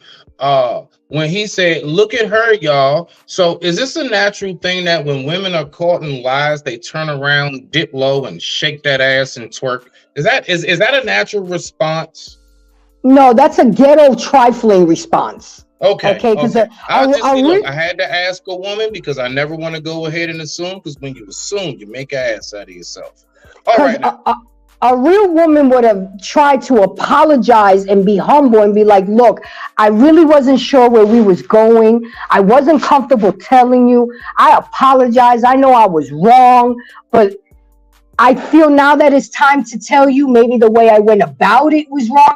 But when you're wrong, not only are you supposed to apologize, but you're supposed to make it better. And by the way, go check out the show, The Art of Apologizing. And maybe if people don't know how to apologize, go check it out, because that's another thing that we go wrong as women. We don't know how to apologize and be accountable for our bullshit. So at the end of the day, to land it, this woman was wrong. She was trifling, and he had every right to feel how he did. And that's a deal breaker for me. That's too big of a lie. Why are you hiding? If you lied about that, what else have you lied about? I mean, but she didn't lie about, the baby dad still being involved or another nigga being in the picture. It's just, she did happen to have a grown ass kid. No, now, what if she didn't give that man an option to decide if he wanted to be involved with her with a grown ass kid and a baby daddy? See, you didn't give him the option. You forced him into the situation, and then 6 months in, when you webbed him, now you want to tell him? No. Well, you got to remember too, Gracie. You got to remember, he said he was going to get his stuff and go. He never said, I'm about to put you out of my place. So unfortunately, I don't have much ammo to protect this brother because of the decision that he made. He moved in with a woman. With her. So whatever she chose to do in her apartment is what she chose to do in her apartment. I want you to peep the wording in which what took place at the end. He never said, get your shit and get out. He said, I'm going to get my shit and leave, which means you shacking up with her. Yeah, buddy. True. You see the no that happens there, fellas? Rock out, Gracie. And we're going to go ahead and get to Ruthless. Ruthless, stay on fucking topic. Where's the timer? No, I mean, just to land it, this is too big of a lie. You got to ask the right questions at the beginning. Anytime I'm dating, I tell them right away I have a 17-year-old son, and it's either you can accept it or reject it, because I am not hiding my son. I am not pretending that I have a son, because that is the next best thing next to me is my son. And if you can't accept it, then kick rocks. I digress. My mic is muted. Can I say something? Rock out, Ruth. Rock out. Hold on. I'm gonna get to the comments and I'm gonna say something, right? I got. All right, you go ahead and get the Ruthless when you get the Ruthless. So yeah, I'm gonna get to Ruthless in 1 second. Right, he's coming up. I'm gonna troll a little bit too. So Sunflower says, what I learned from my research on homeschoolers, so some do it for political means. Some parents do it to them to stop them from learning certain info, while some homeschooling kids come out very, very smart, others are very ignorant. Salute to Stan. Good morning, Stan. Good morning. Good morning. Salute to Nina. You know what I mean? You know, definitely, you know, support knowledge relationships and a quest to get to 4,000. You know what I mean? Salute to the home team. Let me say this, right? Y'all all, you know, you always say what you won't do. Yeah, you know, I notice with women too. Y'all say what you won't do, right? So Grace, you say you won't do it, right? But I bet you if the right man come along, right, and he don't want to be involved with no children, you know what I mean? And he's 6 foot something, you know what I mean? Not when it comes to my son. I don't care how good that dick is. No, best. Everybody has a price, all right? No, not for my son. Let me tell you like this. For Halle Berry and Janet Jackson, I will lie, okay? I will lie. Yes, I will. Wait, it's Halle Berry and Janet Jackson, goddammit. I'm lying, okay? I am lying. Lying. Lying. I will be whatever they tell me to be. Wherever they tell me to be, I don't get to tell me to be on the pursuit, but I'll be on it. Goddamn it, I don't care. All right? You know what I mean? Okay, I'm trolling people. Please don't believe me. But I gotta have some fun right now. All right? Everybody got a price, all right? The great not for my son. No. Everybody has a price. I'm not sacrificing my son that I took 33 hours to push. Hell no. We're gonna test you, Greg. I wish I could find one of these NFL players or something like that to come and talk to you. Been there, done that. NBA, NFL, all of that. Been there, done that, best. Okay, no. Great. Okay. Yeah. What's Stan at? Stan, come on, man. We don't care about that. Keep moving. Yes, you do. No, we don't. It's too many of y'all having babies by them, so why y'all don't care? You do care. We don't care. We don't care. God damn it. Yes, it's an open panel. Yes, I'm gonna put the link in the chat again. All right, you all care. You all care. See, no, best. Not all of us are like what you think we are. No, I only got one. I'm not sacrificing my one child for some dick. No, absolutely not. More than that, though. It's the lifestyle, it's the ambiance. You know what I'm saying? I grew up with money. Money doesn't impress me. You gotta come better, best. You never seen nothing like this though before, Grace. I'm telling you. I've told my story about the gold watch. You ain't never seen it like this before. But listen, I gotta get to my man Ruthless Truth. I'm done trolling y'all. Put the timer up. What's up to the panel? How you guys doing today? Hello. Truth, I just want to say thank you. I didn't know how to thank you that night because I was streaming on my phone, but thank you for your support. I really appreciate you. Thank you. You're welcome. You know, I find this an interesting conversation, right? And this one I'm going down the middle with. You know, I stay on you women, but this one I'm going down the middle, men and women. We act like when we meet people and court them, we looking for what I understand. We looking for a holy woman, the holy, like we are looking for what righteous, purity in some sort of form. I want to say that Ruthless Smitty just wants feminine and your Cuda box still intact, bro. I'll just settle for that at this point. All right. Contain yourself. Don't be triggered, Smitty. Don't be triggered. But all I'm saying is, everybody, when you're dealing with people, whether it's a woman or a man or woman, nobody's perfect. So when you're going into these people that you like, or you trying to build with, or you trying to maybe, like the guy trying to get with her, hey, she told him a lie. Yeah. And then when he found out she was lying, right, the first thing he do is start judging. Oh, you can't trust her. Everybody lie. Everybody got secrets. We all got something wrong with us, right? Now, the question is, when you're entering with someone into a type of a relationship, you have to automatically expect they're not going to be perfect. So you got to be ready for anything, and you got to be ready to know how much do I really love this person, so that I can learn to forgive them. See, if we don't learn it, and this is where we all fell in these relationships, right? Because everybody's going in like we're like checking score. Who's gonna mess up more? You lied this day. You cheated this day. No, everybody's taking points and scores on everybody's faults. And then what happened? We just end up breaking up and going to the next person you're going to ain't going to be no better than the other person. This is a fucking revolving circle. So until we understand that as humans, that we're imperfect, and anybody you date, I don't care who you, a doctor or Shaniqua at the hood, somebody's going to have something that you don't like about them. Something that may be maybe a liar, they may be a hoe, it may be all kind of shit. But if you're willing to invest with somebody, you have to understand whoever you invest with, you have to be ready to deal with what comes with them, which is all those things that humans do wrong. So I hear you embrace the grace, put your judge suit on, talking about, oh, that's a big lie, that's a lie, but you're not perfect, right? I hear everybody judging this woman. It is what it is. The world is fucked up. People out here fucking each other up.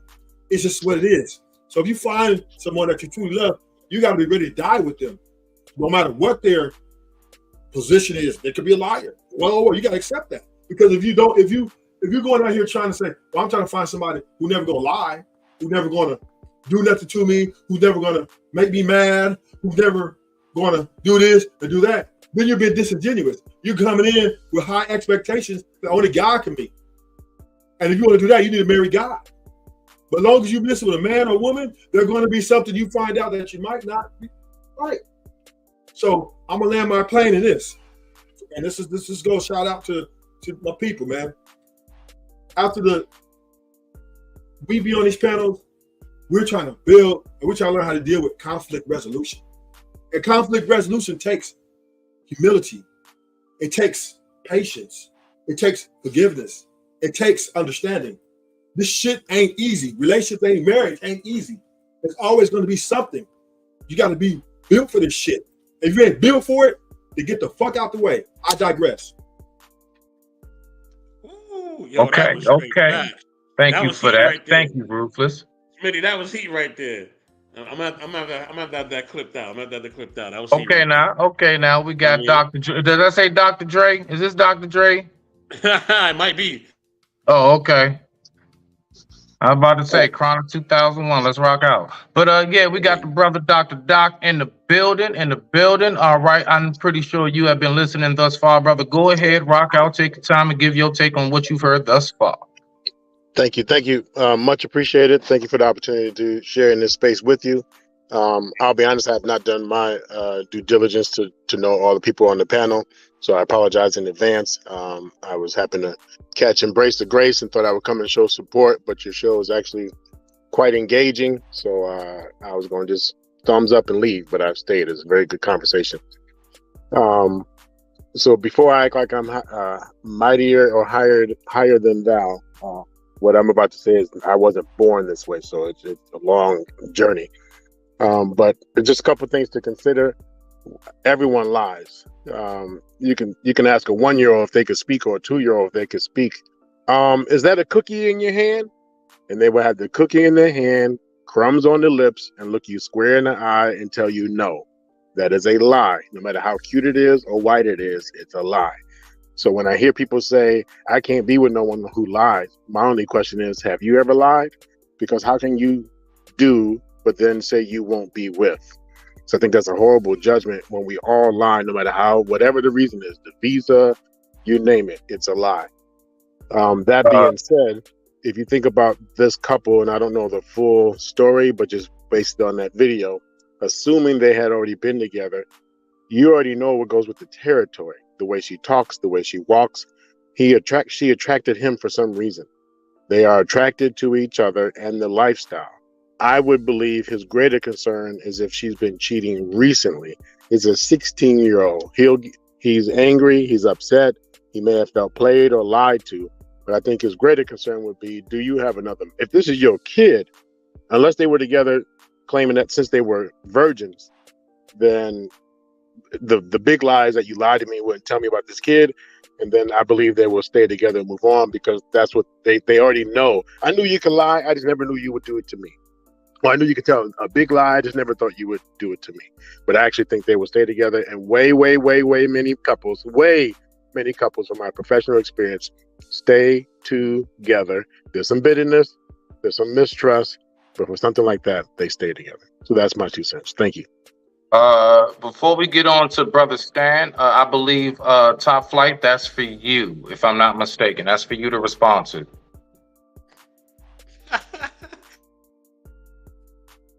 Hold on, what's for me to respond to? You heard what the man said.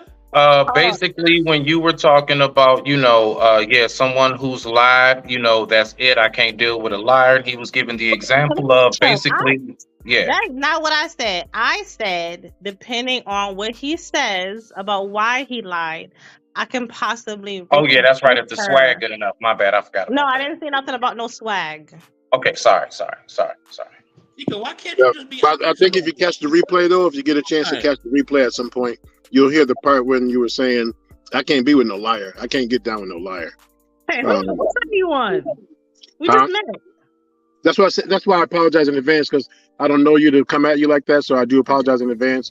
Top Flight, do you want to respond to the man's accusation or not? You don't have to start trying to put him on a guilt trip and shit. Do you want to respond to the man or not, or I'm gonna get to Stan? He said, have you ever lied? Have you ever done something? Ye who cast the first stone, in a sense. So this is what I can say. Okay. Have I ever Stan, lied? we're going to you next. Wait, I'm not done. Have I ever lied? Yes. As a kid, as a child. But as an adult, I'm not lying about nothing. And I feel like if you're going to get into a relationship, it really shouldn't be any lying. We're adults. You never lied as an adult? No, I don't have to. Oh, What are you hell, talking I'm about? out of here. I gotta go. There's nothing that an adult should have to lie about. Okay? Nothing. I can't even think of nothing that I should have to lie about. I am bluntly honest. But I'm not going to lie about nothing. That's not what's going to happen. So as a kid, yeah, and I stole before. Okay, yep, I stole a chapstick from Walmart. From Walmart, we know. Yep, from Walmart, yep, go ahead. They let you get a certain amount. Yep. I did steal that chapstick from Walmart, but I never lied as an adult. I didn't have to lie as an adult. Okay, and that is something I can be honest about and say no. What's your body count? I'm not going to answer that. Wow. I'm just joking. I wouldn't. Yeah, that was a little hefty there, Ruthless. That was a little hefty, brother. That was ruthless. Mm-hmm. Can I just say something real Say quick? something so absurd in the middle of the night. I'm just joking, man.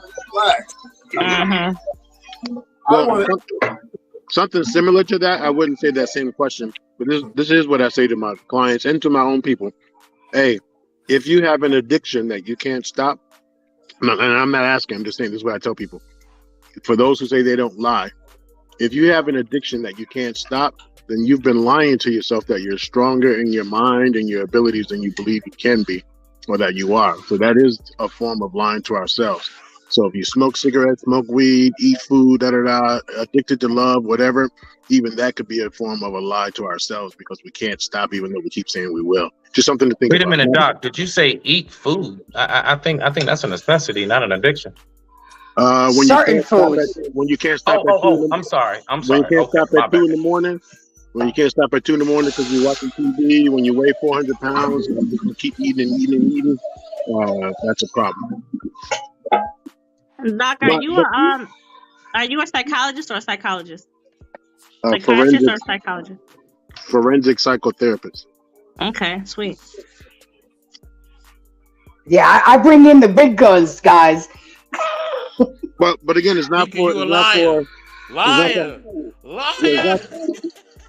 It's not for a capping or anything like that. It's just an awareness that I always like to bring. I gotta mess with well, it. I gotta mess with it. Just an awareness. I have to mess with it a little bit. Just a little bit. I gotta troll just a little bit sometimes. I can't always be serious all the time. Gosh. Stan, it's on you, bro. Go ahead. All right. Hey, good evening, everybody. I'm just going to say, I'm going to be honest about this. I lie. I have no problem lying. I don't owe you the truth. You have to earn the truth. Stan, what the hell else is new? Talk about the topic. Rock out. That's the topic. I think you're going to lie. Just stay with it. Rock it till you die. You don't owe anybody the truth. So hold on. Stan, let me ask you this. The person who goes around and purposely denies others the truth, do you believe that person deserves the truth in return? Here's something. Is it truth you're looking for, or transparency, or are you trying to prevent something? Did it really hurt you before you knew it? No. Stan. Okay, hold on. Here I come. Okay. So apparently, I have to go ahead and cam up. Stan, Mm-hmm. do you believe that the person who purposely goes around and they are deceitful to others, do you believe that that person deserves to have the truth given to them in return? Yes.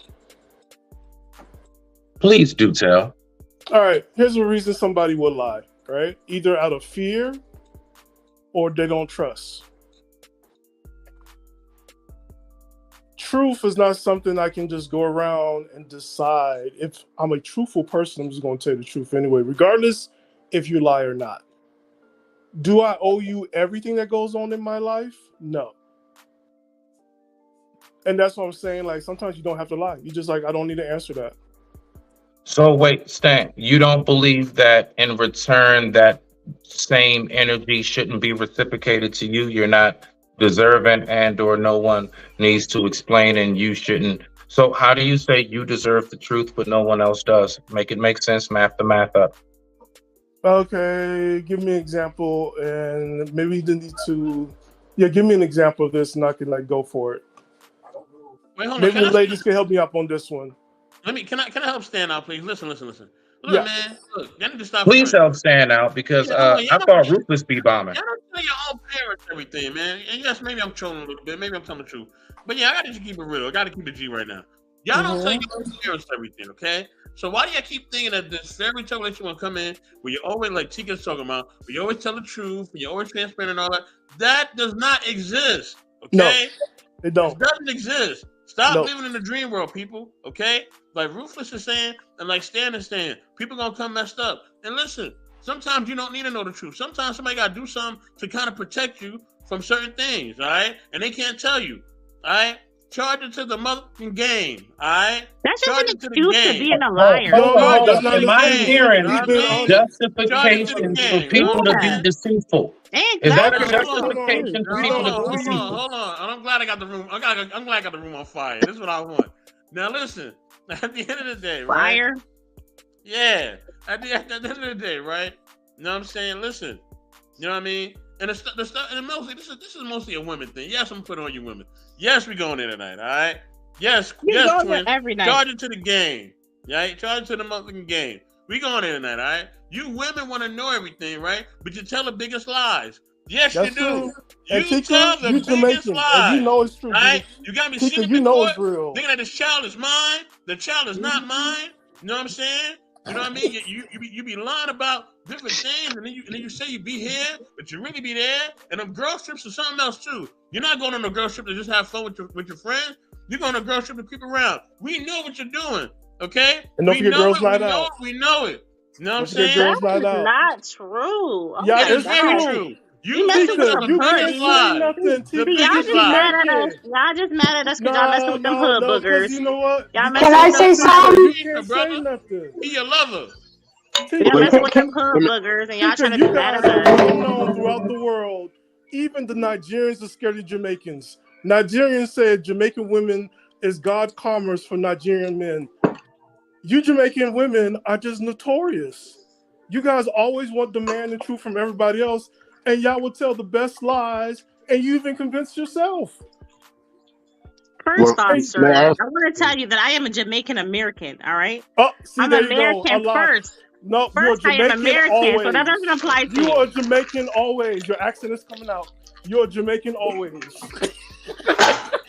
You're I don't American lie. for documentation. You're Jamaican always. You May guys I ask are you? karma to Nigerian men across the board. You're May, Jamaican always. go ahead, may I ask Doc. who has to hold? May I ask who has to higher? Who's held to a higher standard, men or women? Men. Men. Men will lie more. Man, Then men No, will we lie don't. more. No, Okay. women cheat more, and they always lie, Well, and that's well, why you there's move the always. goal. No, it's No, hold even on. playing Hold on, field, hold on. I'm Stan. gonna say this. That's what they say, right? Mama's baby, daddy's maybe. Well, I understand, but you moved the goalpost. We were talking about lying, then you said about cheating.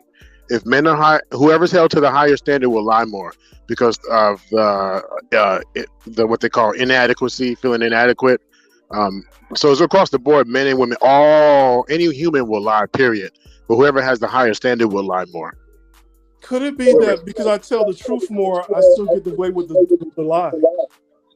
It could be. I mean, I have different reasons why people lie. So it could be because when I talk about a 2-year-old, that person they didn't live long enough to be this and be that and now tell a lie. So we lie whenever we feel default in duty or sin. So whenever we feel in default, we're going to lie. And then the older people lie because they are living the visionary world. So in other words, this is the world I want. So for them, it's their truth. They lie so hard, they actually believe it to be true.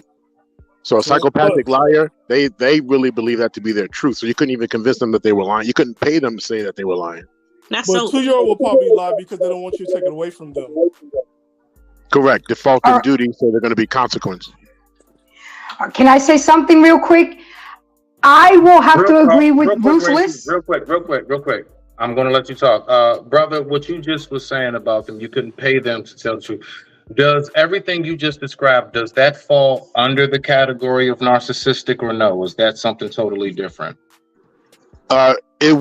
It could fall into the form of under the category of narcissistic, and in fact, the psychopathic liar is their number one trait is narcissistic. However, I will say all of us have a form of narcissism.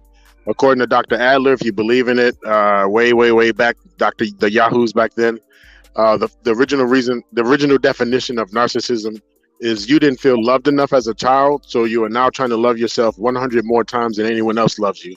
So it's not on purpose, but yes, everything's about me. Hey, how was your day today? Well, my day. Damn, I didn't even get to finish. Oh, my bad. Go ahead.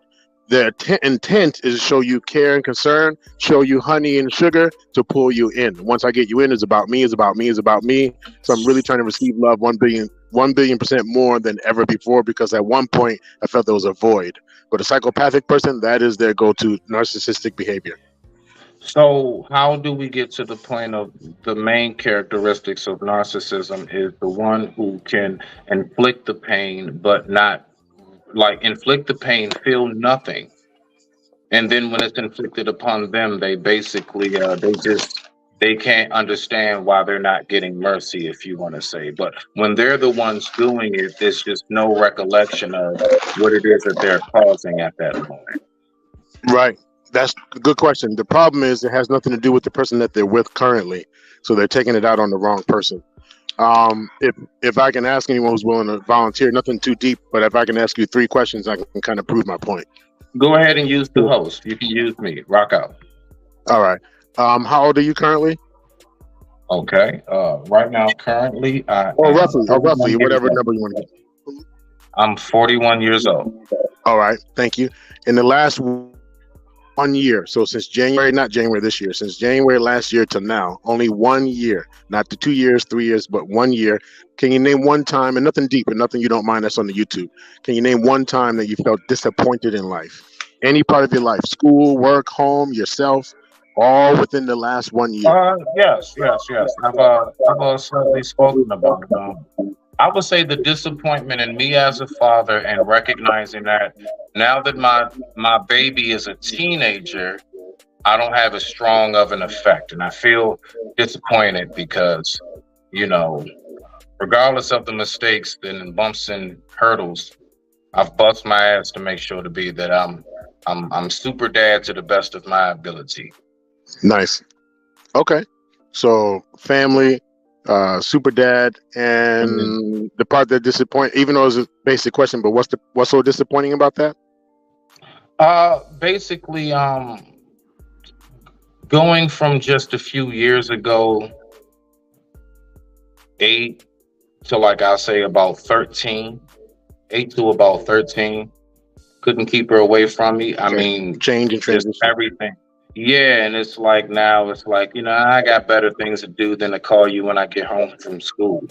And that's anybody who knows me behind the scenes know that definitely was heartbreaking. So yeah, something like that. Yeah. Okay. We'll put that story to the side. Thank you. I'll ask you the second question. If you would answer the same question, but between the ages of between the 3 and 8, 3 and 8, one time you can remember, whatever comes to mind, feeling disappointed in any part of your life. You, yourself, pets, school, any part of your life feeling disappointed. One story. Well, my pet snake, I had a garden snake that I found in my my granddad's farm. I named him Jorge. That's Spanish for George. So I had a garden snake named Jorge. And I didn't know what to feed him exactly. I was feeding him stupid stuff like grits and corn. And he died. And I really loved Jorge. And when he passed away, I really had a different outlook on life. Then I got a goldfish. The goldfish passed away, and I didn't want to get a pet for a long time after that. It kind of traumatized me. That was my first real taste and experience of death, I guess you can say. All right, thanks for answering. And here's how I want to put it all together. Oh, how old were you in that story? My bad. How old were you in that story? I would say between 7 and 11. Okay, we'll go in the middle. We'll just say 9. So 9, and in that 9-year-old story, it happened to involve, and I don't want to force it, so I'm just throwing some words out there. It happened to involve a relationship or a connection between you and another animal, but it was a connection or a relationship. The fear of loss, again, at 9 years old, and then actually losing it. So because you may not have been the best provider, didn't feed it the best food, grits. I don't know why you feed no damn grits, but feeding grits and corn. All right. Now, I'm not a math wizard, but 41 minus 9 is something with a 2 in it. So 32 years later, the story that you told me happened to involve a relationship, you fearing that you may have not been the best provider, and loss of that relationship. Or you still have your daughter, but the loss, like it's not the same as it was years ago. 32-year gap. And the two biggest pains that you named, you could have told us any 2 stories in the entire world, but they're like bookends of your life. They're the bookends. So transitions, relationships, fear of loss, those are going to be kind of your trigger points.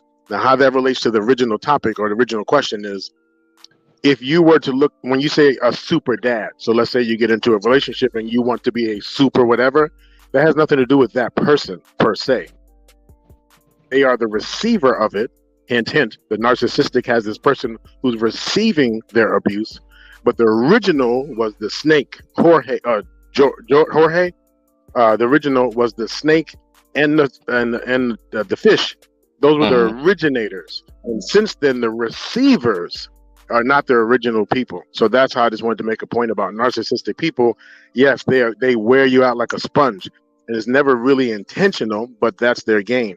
The people who are people pleasers and whatever else do are magnetically attracted to the narcissistic people.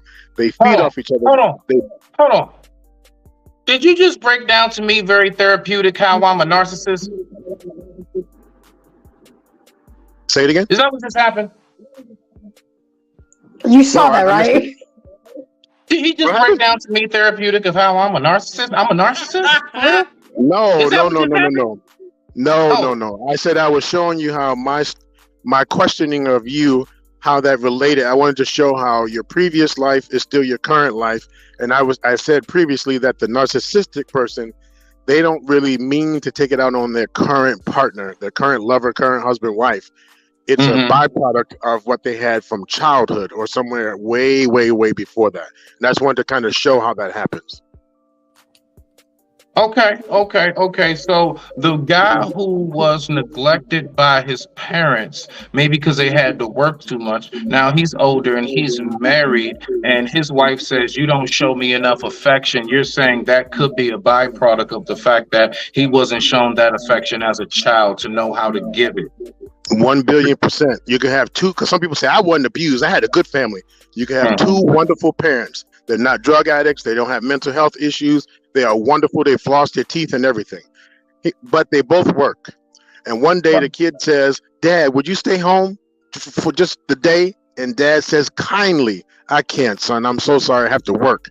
The kid doubles down. Mom, how about just 1 hour? Can you stay home 1 hour, please? And she says, I could, baby, but I have to work. And the 5-year-old says the most genius thing. Why do you have to work so much? And she says, baby, we have to feed you. And the kid says, Mom, what if I just don't eat? I'd rather starve if we can just get 1 hour with you. And when that car takes off of that parking lot, what he internalized in his subconscious mind, not knowing, a 5-year-old doesn't know these words, and the mama didn't know, and the daddy didn't know. But what he internalized when dad said no was neglect and abandonment. When mom said no, he doubled down with abandonment and neglect. And then when he said he's willing to die and she drove off anyway, then he also got what's called betrayal. So the greatest betrayal from the nurturer, your number one nurturer just betrayed me, and not good enough. That I said I would die and you still left. That kid will grow on that pillar of believing they are not good enough, inadequacies, betrayal, and neglect and abandonment. Now I have And a that's wife the who tells me person she's that gonna. you see that would doubt themselves and not give life their all and ever try to reach their full potential because they felt defeated in the first place before they tried. Yes, but it shows up two ways. You're either going to see the person who's always, I don't know, because it stays with them. At 7 years old, you want to try for the soccer team? I might not get picked. 17 years old, you want to? I don't know if they're going to. 27 years old, 37, 40, 57, it stays with you until you finally find out what's going on. The other person, narcissistic, buries that. They have inadequacy. So in other words, they're not going to let anyone see that they're weak. My mama didn't stay with me, to hell with her. I'm going to prove to the world that I'm worth it. So I double down, and that shows up in my narcissistic behaviors. Beautiful. I appreciate you. The floor is open. Go ahead, so. I'm not telling Doc nothing about me, because if I tell him about me, he gonna write me up. A No. This for all of us. I was gonna ask him, is he Mr. Cleo? You be on like 2 in the morning on the 1-900 phones and shit. All right, but go ahead, rock out. In closing of that particular topic, I just want to say we all learn from each other. This, we have all had it in some form or fashion. And unfortunately, even though we think that we weren't this and we weren't that, it only takes a nanosecond for us to perceive fear, and it gets locked in the brain. To perceive fear, it only takes a nanosecond, and then I can hear it in a person's voice. And you got me fucked. All that is defense. For what? If you know people who talk, and I'm gonna make noise. I don't know who has a headset on, but when they talk, they hit their hands on the table. No, I swear to God. If you know people who talk like that, I bet $1 billion on my Bears tickets. There was a point in their life they didn't feel heard, and now the protector in them, so the man in them is going to protect that little boy and make sure that he's heard. And when someone says calm down, in their mind they are calm because they're taking off from where the kid left off. Y'all got me fucked up. Dang, dude. No, dang my ass. But that's really a byproduct of not feeling heard. Am I mean and angry? Absolutely not. I'm just going to make sure I'm heard. Period. I'll land there. Thank you. Wait, before you add about that scenario about the woman on the other part that's asking for more time, what's her story? Because like somebody like that to me is a little too clingy. Like, why you always want to? Don't you have something else to do with your life? I bet the same thing for her. There was an absent. It can be a father, so she's starving for the man. See, we look for unknowingly, but there's a quote out there, or not a saying, we look for our daddies, we look for our mamas. And we say, no.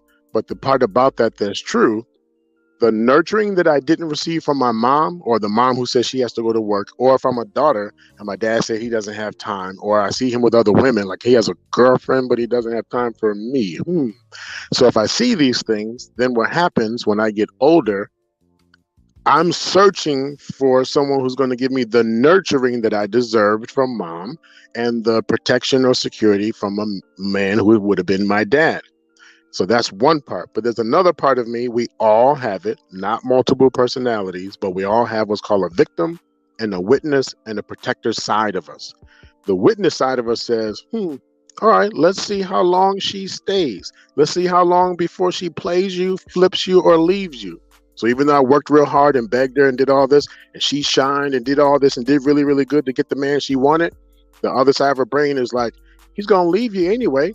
So it's this doubt, and all of a sudden now we're sabotaging the relationship without even knowing we're sabotaging our opportunity. Why did you go through all that? Like, what was the purpose for the lie? I mean, I knew you weren't a virgin when I met you. Just say you're a freak. Well, I met you at the club. Why? So there's so much to protect because she wants to prove, because she believes that when she was a little girl, there must have been something not good enough about her, that her dad wasn't there. Not good enough about her, that her mom keeps saying, your daddy ain't shit, Or your daddy, I tried to be good to him and he left. The kid is thinking, damn, maybe I shouldn't have been born. Maybe I did something wrong. And she grows up that way. And now we all lie, but this particular one that we're talking about may engage in more lying, more this, more that, to protect the side of her that she believes is broken, so you don't leave. Well, But don't forget, keep on circling.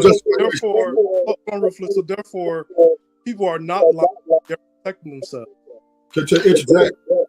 It's a form of deceit. It's a form of deceit, which is a lie, a form of manipulation, but is intended to protect self and you. To interject, right? I hear you. I hear what you're saying, but you know, she's just women are just as guilty as men, no matter what they lie for. Well, again, remember, we're all guilty. So when you say guilty more or less than, we are all just different ways. I could be a kid. If I may give you one more example. I could be a kid in the car, 6, 7 years old. We're driving, and I look across the road on the freeway. There's a car on fire across the freeway. And I'm thinking, holy what happened? I have a moment of fear, a nanosecond of fear that enters my subconscious mind.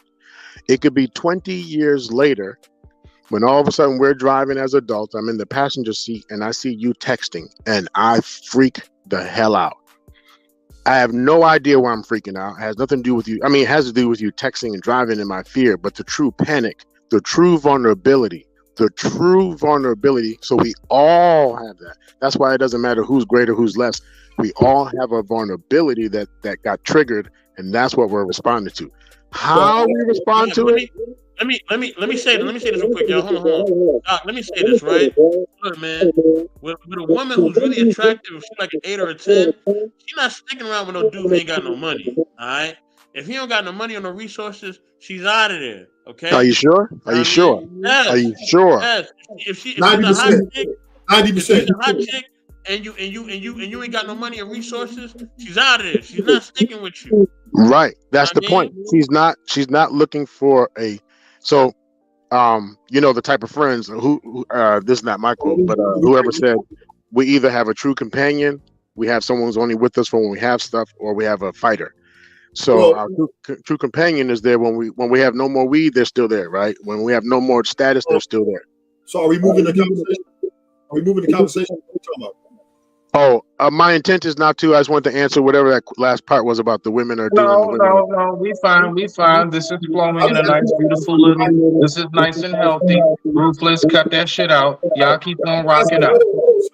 Smitty, I'm not trying to make. I just want to know if we moving the conversation so I can answer properly.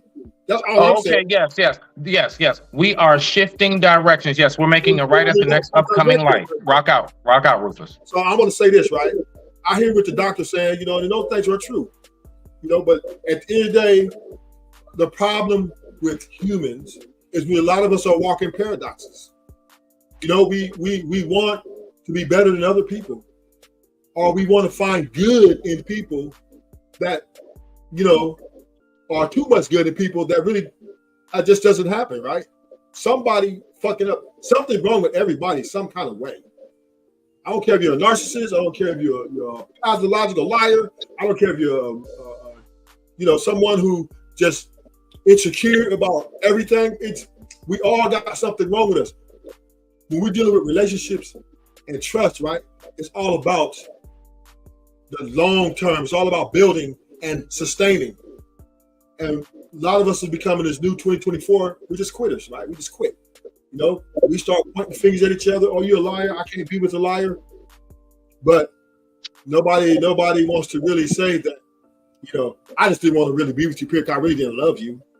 That's the real truth of it. It wasn't a lie. The lie didn't make you want to leave the person. You was already out anyway. Your heart wasn't in it. Your heart wasn't in it. If your heart don't some people stay in relationships they don't want to be in based on finances, children, and living conditions? In some cases, yes. In some cases, yes. This is true. But so now in these modern women, the modern women are getting up out of it. They're not playing. They're not playing. They're not doing it. The men will stay. We'll stay. So So I may add to that. So I'm not disputing it. I just want to add to. I agree with you. I would say if we didn't have the modern time, meaning women now, not today, but they hear more and more and more that they can leave. They would have been leaving at the same rate. It looks like that grand question: is there really more abuse happening in the world, or just more opportunity to report it? Women wanted to leave for decades, but now they've been told more and more and more that you can. So it looks like they are leaving. Yes. But, oh my God, yes. Yes, but women have always been like, damn, this is not right, and I can't stay. So it looks like they're doing more, but they're not. And then the other piece is, if you are told 1 billion times that your car, remember, I'm just name a few things. The Titanic, they said when that was built, it won't sink. So the shock and awe when it sank. Now, I'm gonna relate all this. When we're told a certain thing and then the opposite happens, we don't believe anything. We don't know who to believe, no matter how good you are. So you want to play the game? You want to tell me that it's unsinkable, but we sink anyway? You put my life on the line. Are you kidding me? How that relates to the women that we're talking about, that I hear you talking about. If you are just that beautiful, absolutely beautiful, well, you didn't start that way. I know there's makeup and all that, but if you are truly, truly, truly beautiful, all the psychological things that come with it that men don't know. And this is the stuff like, damn, girl, you're a cutie, you're a cutie, you're a cutie, you're a cutie. Then how come my life is no better than? You ever hear about a billionaire who's billion one day and then self-delete the next, and like, what? They had everything. Yeah, we see the everything, the $1 billion, but we don't understand the psychological warfare that they can't manage, and then they delete themselves. The women who are super, super, super, super, super dope, we don't hear the psychological warfare that they're dealing with, because if I'm so damn fine, why did my uncle, why did that teacher, why did that female babysitter, why did this, how come I got an F? See, the expectations don't match real life situations. So since I'm getting played, I'm gonna be a player too, because that's the only way I can seem to survive. So that's why it becomes, I don't give a damn about you because you don't really give a damn about me. Although I'm told you're so cute, you're so cute, you're so beautiful, I would never. And as soon as you get me, you do it anyway. So fuck you. Okay, I'm gonna troll a little bit more. White School Podcast, don't be agreeing with this, all right? There's no excuse for you women who are attracted to be doing the things that y'all doing, all right? Oh my God! There's no excuse, all right? Okay, I'm done trolling. Can I finish my thought? Because I've been waiting patiently. Hold on, Grace. Let me just land it. Let me land this real quick. I'm gonna land it real quick. In all seriousness, though, right? I think what Doc is saying is definitely on point and on par. We all have different and ruthless truth, right? We all are saying it. We all deal with stuff, man, and we can't just prejudge people on how they look, right? And then once Grace go, we're gonna get to my man Simon. You know what I mean? You know, salute to the king. You know what I'm saying? Listen, we all go through stuff. We all need help, and we all have different traumas or different stigmas that can plague us or bother us, right? So we have to stop prejudging people and thinking that people are just one way because of how they look or what they may have, or if they're good or if they're athletic or whatever else, right? We have to really, really dig deep and see what people are really going through. You know what I mean? And I think that'll really help out and help us to build better relationships and have a better community. Grace, go ahead. I'm done. Okay, so I'm gonna agree with the doc. What he was doing was connecting the dots to Smitty's childhood experiences, and he connected the dots in the different age groups, which was brilliant. And with truth and with ruthless, yes, everybody lies. We've all lied. Bob Marley said a saying that says, the truth is everyone is going to hurt you. You just got to find the ones that are worth suffering for. So let's just plug in those words. The truth is everybody lies. You just got to find the ones that you're worth accepting the lies too. There are certain lies that certain people won't tolerate, and there are certain lies that people will tolerate. But I agree with Ruthless. Yes, everybody has lies. We all have to forgive, but there are certain things that people may not forgive and will forgive. And that's all I was trying to say. It's like nobody's perfect. Everybody makes mistakes. Everybody lies. The thing is what lies are you willing to put up with to be with that person? And Bess, I was just saying, I am not willing to sacrifice my son, no matter how rich a man is, no matter how tall, how good looking, or how good the D is. My son is my son, and my loyalty will be to my son till the last breath that I take, because he is a part of me. And I digress. My mic is muted. I don't believe you. I don't believe you at all. No, I'm joking. I'm joking. I'm joking. I'm joking. That's okay too. I'm joking, Grace. Grace, I know you love your son. I'm only messing with you. Please. I'm only joking. Please. I'm only joking. I gotta have fun. I would only have one. I would only have one challenge, and not for you to answer now. Just something to take with, and not that you ask her. Let me ask permission first, because I don't want to just assume you want to hear it. Are you open to just one thought, different perception? Absolutely. My only perception is if you didn't have your son, would that change? Your son is your everything, which sounds like a control piece. Like he's your. So without him, there's a missing piece. So therefore, you won't tolerate anything that's going to mess that situation up, because that's your fragile piece. But if you take your son out of the equation, and then I would also say the timing of the lie. In the video that we saw, they had already been together and they've already been living the lie. I think I don't know who said it, but someone said on the show, that's a walking, living lie. So they've already been living the lie versus moving forward with the lie. Hey, can we start doing that? Hell no. And I got my son? Hell no. But now that we've already been living that for a period of time, I think there will be some room to negotiate and say, my bad, it's already happened. We've been doing this forever now. Not bait and switch, but we've been doing it for so long. Well, can we still go on? So that's my only thought. Thank you. Okay, respect. Oh, I like that. Doc is cooking tonight. Hey, I'm gonna go to. Where's the timer for Simon? The timer. I'm not putting my brother on the timer. Simon, what's going on, baby? What's good, man? Know what I mean? How you doing? Yo, shout Simon, I'm messing with you. I know you messing Not with Grace me. trolling right You're now. messy. That's cool. That's not. I don't have a problem with that. I'm just saying, like women, you know, when they have children, especially out of wedlock, I can see why they get real sort of like touchy with the fact of if anyone wants to. I was married, sir. I was married. You see what just happened? Yo, Simon is crazy, bro. I didn't even say nothing. Like, I'm just saying, like, women do this. Like, they get real touchy because, you know, it didn't really work out, right? And that's fine. It's nothing wrong with it.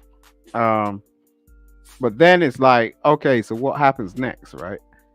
It's like you can't really sort of move forward because you've already imprinted yourself and had a child with somebody that, you know, meant something to you. And every day when you wake up in the morning, you see that person. It's the same with me and my daughter. Like every day I wake up, I see my daughter's face, and I know that's the woman that I chose to lay down with, and not necessarily the woman that is going to spend the rest of my life with me. So the thing is we just need to be responsible with this, like in terms of going, okay, take the blame. Like, I made my mistake, or is it a mistake? I don't really see it as a mistake. Simon, wouldn't you say that responsibility is simply contraceptives, like, you know, condoms, birth control? At that point, if we don't take control of that, would you not say that they are either making a decision and or being reckless? To your point, Smitty, that's kind of a good retrospective way of thinking about things, but things don't just simply go down like that. We've never been in that position, or else we wouldn't be having this conversation in the first place. We want to talk like, you know, at the end of the day, we're capable of making correct decisions every time we choose to be with somebody else, and we're not. You know, it's as simple as that. You're not in a position. Simon, are you saying us people like men and women are incapable of this, or are you specifying a gender with that? I'm saying men and women are incapable of making correct decisions when it comes down to lifestyle choices, and this is why we have discussions about this, because we make the wrong decisions most of the time. There's a purpose to that. This is where people get shit a bit twisted. There's a purpose to why we make incorrect decisions.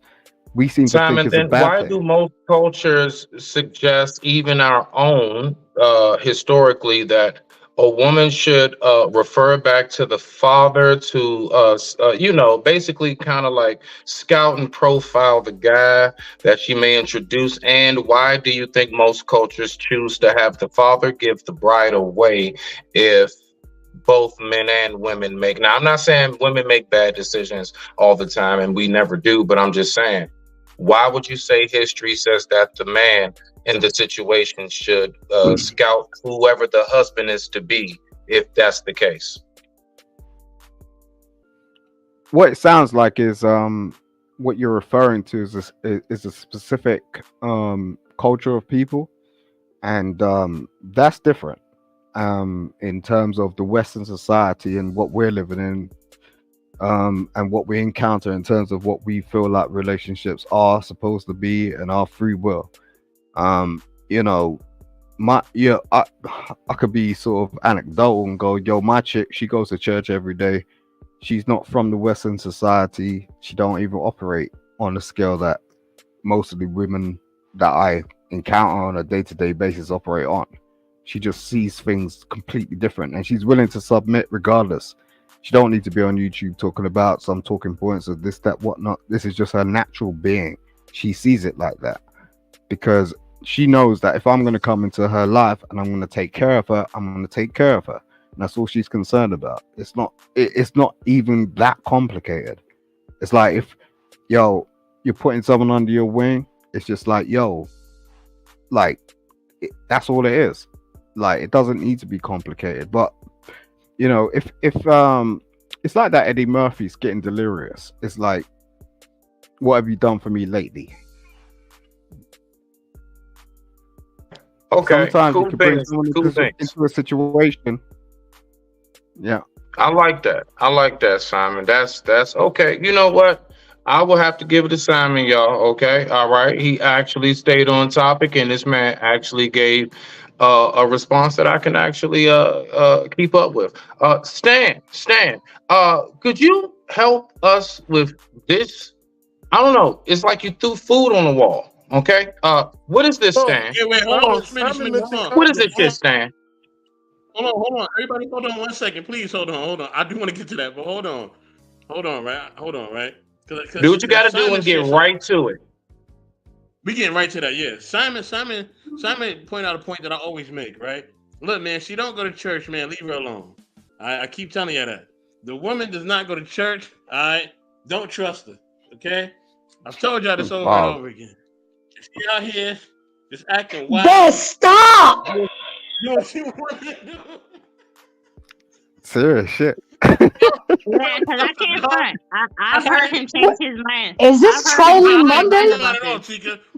He changed his mind about this like he changed his drawing, so we can't say this guy's serious. All right, do not mess with her if she ain't going to church. All right, don't take her seriously. All right, okay. And Doc, I got a question for Doc. Somebody like Tika who says she don't lie at all, right? What do you say about that? Is she being a narcissist or what? That's all I gotta ask. After that, we can move on to Stan. That's all I want to know. Well, the thing about a lie, and if I may go back one, because I want to clarify even with Embrace. When I say that's a control thing, I don't mean like gimme. What I mean is that is something I have control of. If I experience something being taken away from me, or if I dealt with lies and manipulation and bullshit, when I have my daughter, my son, my kid, it's like that's something. So I'm not gonna let someone come in and destroy that. And if you come in with some bullshit or some lies and all that, no, I can't sacrifice that, because the one thing I can control, like this particular relationship, the love that I have. So that's what I mean by that. And then when it comes to lies, again, some people, that is a form of control because they believe the lie, like they live it. They're not trying to live a lie, but that's their truth. And so I can't be with no one who lies. I swear to God, you miss me with all that lie stuff. But do you lie? Yeah, but it's for a different reason. See, the way we receive it is not the same way that we give it out. I might lie to make sure I stay fed. That person is lying so they can go around and give everyone herpes. So, no. Oh, no, I'm not trying to. Yeah. So since there's a division between the two, then I can see where mine is more righteous. I'm not saying mine is okay, but mine is at least for a better reason. So that's how I see it. What line? You heard that, Tika? You heard that? You heard that, Tika? You heard it? No, I ain't say Tika had herpes. I'm just being clear. No, No, he talking about the lying aspect. We know you wasn't doing that. We know that. Yeah. So that's what I gotta say, Doc. So is it possible, right, in your years of studies, is it possible that I've like learned from a lot of lessons in my relationships that I want to actually try to do my very best so that in case it fails, I can say I truly tried? Your best ain't good enough. Your best ain't good Not enough. you, That's Simon. the problem. Simon, just cut it Yeah. out. No, I wouldn't dispute that. I would say that is your intent. So that period. Would you like a response to that, or just I agree with you? You disagree with me. Thank you. I appreciate that. Doc. You got it. You're the man. Yep. Okay. No. Bump all that shit. Okay. No, 'cause, you know, some people ask Yeah, questions, nah, people go on and nigga, on, so I want to This is respect like that phone call from school, nigga. Ain't no you going to sleep. Okay. Stan, explain that shit, please. You don't want to mention condoms. Assignment. And I'm just like, well, condoms, what are those? Because when it comes out, Condoms they don't mean shit. It's a manufactured thing. Like Hold the on. Simon, you can respond after. Simon, you got next. I don't want no interruptions. Stan, explain that shit, please. Sure thing, because I bring a condom to a girl and she's like, oh, you don't trust me? Who you sleeping with? Then you have to tell the truth? Or You brought a condom to a woman before y'all was getting ready to have sex. This woman is not your wife, and she says, oh, you don't trust me? We don't know that's real. That's how some of us got babies. Stan, was she black? Was she black, Stan? Stan, was she black? Yo, I'm dead tonight. I need a shot. Black, I'm loving black it. and white. I gone through. Oh the my races. gosh. I knew it. I fucking knew it. What? I knew it. Ain't no sister saying, oh, you don't trust me. Nigga, stop playing. No, because they don't trust. They're like, hey, are you sleeping around? Okay, do I tell her the truth? Or do I just go ahead and like, well, baby's gonna come? You stand 10 toes on that. I'm protecting myself. I'm protecting myself from diseases. I'm protecting myself from getting you pregnant, bitch. That's why I brought a condom. Thank you, fuck? And but Thank then you, there's twin. another truth that's there, right? And I'm just like, you know what? If I hear her bottom, she's gonna give me more coochie and she's gonna buy me things. Oh, come on. Stan, no. I'm not. Hit the No. bottom with a rubber on. So with a rubber on, that prevents you from hitting the bottom. I'm just saying. No, nigga, that's what we trying to figure out. What the fuck are you saying? Look, this is Smitty's corner, not. Yeah, you need to go to the corner. You on timeout. Nigga. This must be one of his many girlfriends. Oh, look. Every day of the week. Every day of the week, but there's 24 hours in a day, though. There's I've 24 heard him. hours in a day. Hold up. In my defense, I've heard him speak on this, so we ain't gonna do that. No, I'm saying there's 24 hours in a day. Why has to He be? said he got a girl for every day of the week. Not I every heard day him. of the week. I'm just saying there's 24 hours in a day. Oh my god. Stan, Smitty, you got something else, sir? Stan, let's run through the list, Stan. Let's run through the list. Not after that shit. No. We're going to run through the list. Can I run through the list real quick, Smitty, please? Michelle Mondays, Tina Tuesdays, Wendy Wednesdays, all right? You know what I mean? Teresa Thursdays, you know what I mean? Frederica Fridays. Freaky you know what I mean? Fridays. Saturdays, you know what I mean? And Freaky Suzanne down. Sundays, baby. Holla at your Or boy. I could do what the doctor say and say this: I plead the fifth, which is neither truth or lie. What if Michelle Monday's schedule changes and Michelle now wants Thursdays? That's not how it works. Do you change the name of the shit, or do you just change? I mean, you know, what do you do? Am I allowed to go there? Am I allowed to go there? Yes, sir. Get your stamina. Nigga, where the fuck haven't you gone? Go ahead, keep going, nigga. Okay, so this is how you work it. You put everybody in a rotation. Now, look, I was gonna say this earlier. That sounds expensive. No, it's not expensive. It's the reset. the doc will go ahead and he'll add on his 2 cents, right? It's just a reset. When she gets a little too close, I pull away. I disappear. I ghost. I might go ahead, type a little something in her Instagram or her Facebook, and I just go off, and then I come back. That's 1. And then 2, if she changes to Thursday, that's fine, but I might push her off to 2 weeks later so she don't think I'm waiting on her. You never keep things on the same schedule. You keep them on different schedule and keep the impulse going, which kind of give them that dopamine, like, oh, it's exciting, and I just play my cards right and then move on. Ladies and gentlemen, Pimp 101 classes, please take notes. Exactly. Look. Stay away. Look, let me tell you something. Look, when you have more options, right? And even Stand the man. Look, when you have more options, it makes you stronger. I'm telling you, it makes you stronger. It boosts your confidence, even for women. If you have more options, it makes you stronger too. You're absolutely right. Makes you stronger. Yeah, sharpens iron. She might be sharper than me because she just like, okay, he got me rotation. Hold on now. Because so I can't let you get away with that, my G. I cannot let you get away with that. So honestly, from what you just said, more options make you stronger. From what we see, do you really believe? Hold on. Do you really believe more options make us stronger, or do more options make us reckless? Stronger. All right? Stronger. I'm gonna say stronger. Salute to the game. You know what I mean? Dan, you don't count a grand. You don't count. May I interject, please? I just want to say this, right? Bess, you going to bed after this. I was going to just interject a little bit. I mean, it's funny to me how women understand that we like multiple women. Like, that's why a lot of women chase rappers, athletes, like these type of guys get all the women, and they know that these guys are fucking all the women, but this is who they want. Then they want to turn around and say, when they get their feelings hurt, stay away from him, because they couldn't tame him like some animal. Hey, I need you to keep this dick in one place, one house, one home. So this is the thing that goes on, right? They know that how we are. They know our nature, right? And us men try to make the sacrifice. It's a very big sacrifice, believe it or not. For most men, it's going to be a lot more expectations for you, though. Because once we do make that sacrifice and say, you know what? Okay, I'm finna not have a rotation. I'm going to invest in you and me and you. Then you got to be Virgin Mary damn near, right? So, and it puts more pressure on you, right? But you can't sustain that.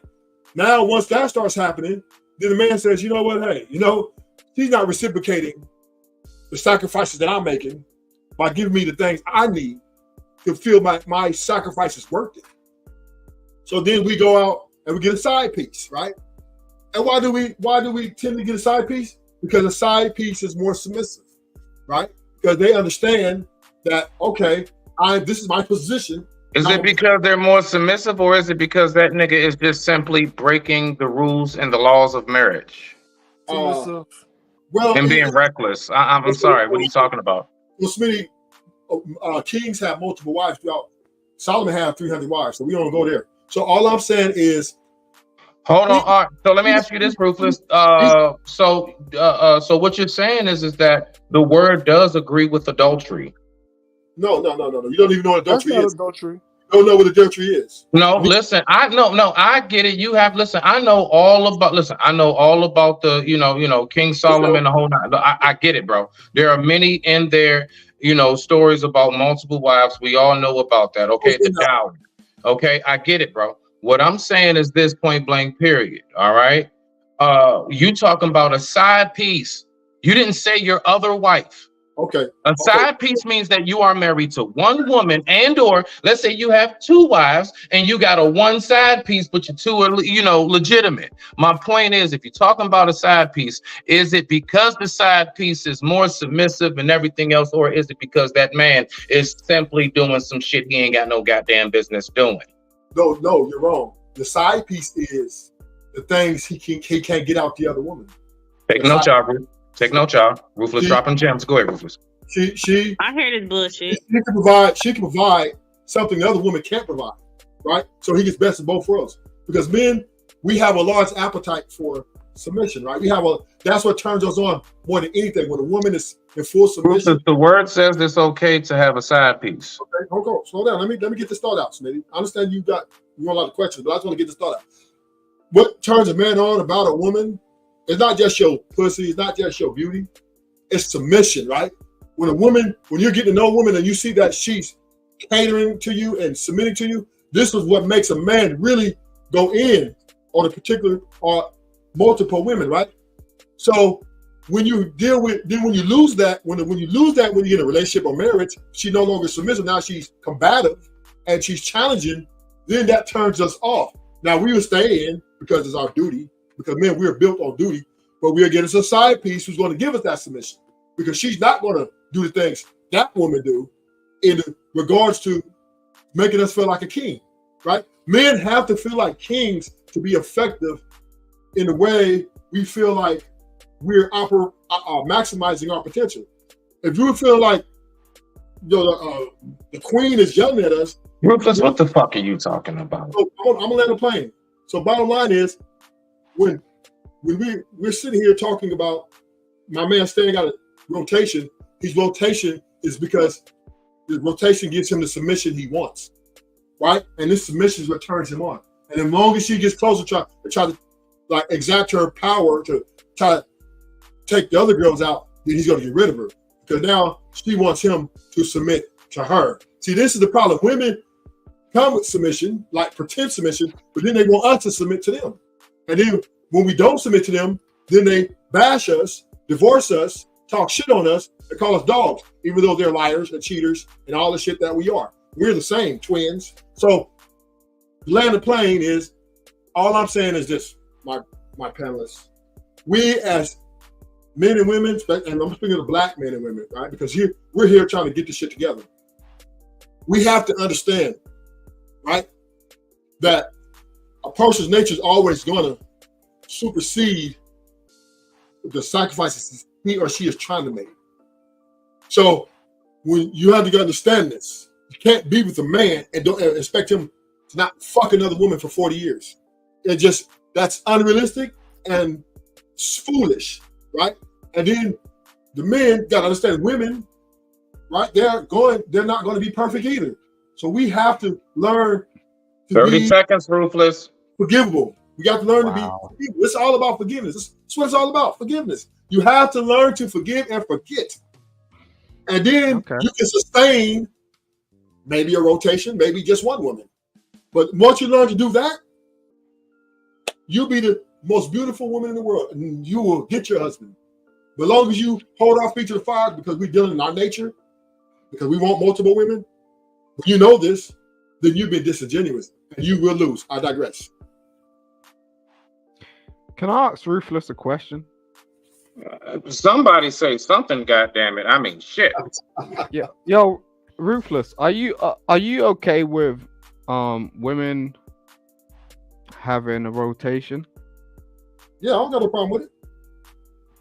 So, No. Your woman. Are you okay with your woman having a rotation?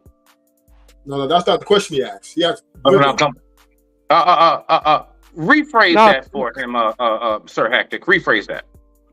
All right. So, Ruthless, are you okay with your woman having a rotation? And I'm no. Okay, so because if that's the case, she doesn't have all right. So if that's the case, why are you saying it's okay for women to go, oh, they should be comfortable with men having a rotation? Because they know it's our nature. They know this is how we built. It's always been that way since the beginning. Since the beginning. Yeah, but all right. So listen. Let me give you this, Simon, and I'm gonna break this down to you. Look at monogamy. Monogamy is a total failure. Total 100% failure. It's without even a doubt. But yet, women still keep trying to push it. Oh, I want to find the right one. Oh, but she left the right one. She left the right one, right? But she wants something that doesn't exist. Monogamy is a total failure. It doesn't work. But yet, we're still trying to fit the square in a circle. And then we're sitting up here. Then when you do find it, oh, I'm gonna be everything you want, baby. Then you end up divorced with your kids everywhere, your family fucked up. So Bottom line is, Simon, and to answer your question, listen. By nature, men, we just are conquerors, right? We conquer and we like abundance by nature. All right. Women are not conquerors. Is that what you're saying? No, women are conquerors. Women are more like survivors, right? And they have their place. Hold up, their place is by their king, right, or by their prince. That's their place. That's where they're best at. When they have a king to fight the battles for them, and why? That's why men are delegated as providers, protectors. Come on, man, what are we doing here? Women are. All right. So wait. All right. So let me just get this straight, right? You're saying all men are like this. All men are conquerors. Yes. And women have never been in a position where they have been the conqueror for men. Is that what you're saying? No. Yeah. So, and say this, Simon. Are you familiar with Cleopatra? Yeah. I will say this to your point, Simon, and I'm gonna give you this much, right? Women do conquer in a manipulative way, right? They do try to conquer. They do try to conquer men. It's nature, right? They want you to be with one woman until the fuck you die, right? Women, this is something they're trying to conquer you. Ruthless, have you gone to therapy? Have you tried therapy? No. Grace to grace. You remember Abraham when he got the handmaid pregnant, had a baby right in his motherfucking house? Let's go. It's always been the same way. It's never been different, right? Men have always. What did that have to do with what she just asked you? Exactly. I'm asking you, have you ever been to therapy? Have you ever did some self-reflection? That's what you need to ask, right? You need to self-reflect. Don't deflect from the question. It's an open-ended question. Yes or no? Have you ever been to therapy? It's that fucking easy. Yes or no? Have you ever been to self-reflection? Now, again, you're answering the question with the question. Bruh. It's a yes or no.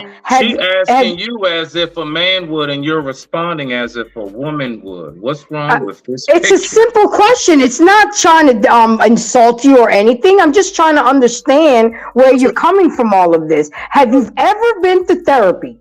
Your voice levels are too high, so you're not going to get an answer like that, right? Well, I've been asking for 6 times. It's okay. Everybody can see. That was funny as shit, but you got to get off the bullshit. Get off the bullshit. And you can't bullshit a bullshitter. Answer the question. Yes or no? Listen, y'all. Hold on, y'all. Hold on. Time out.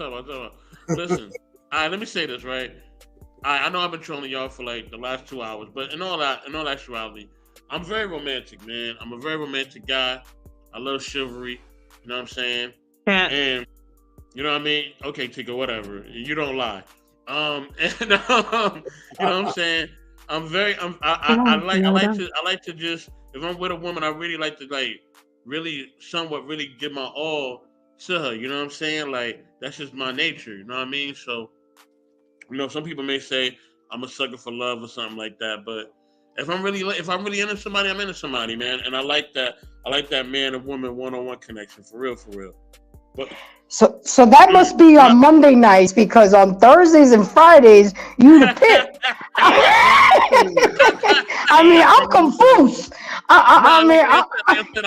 I've been trolling y'all for a long time. So if y'all watch the replay, Mr. Best was trolling the whole time. I've been trolling a long time. But for real, let me land my plane real quick, y'all. This is what I'm saying. All I'm saying is this, right? I do believe that there's flaws in monogamy, but I think there's flaws in relationship, period. Whether you do monogamy or poly, I think it's flaws in both. Because people are people, so we're gonna make mistakes. So you gotta essentially find what works for you, right? Find what works for you, and basically, go towards that. And if you do that, then you're able to find the right lifestyle and the right person and the right gender and religion that you're looking for, right? Find what works for you. You know what I'm saying? And definitely be honest and truthful about what you really are looking for.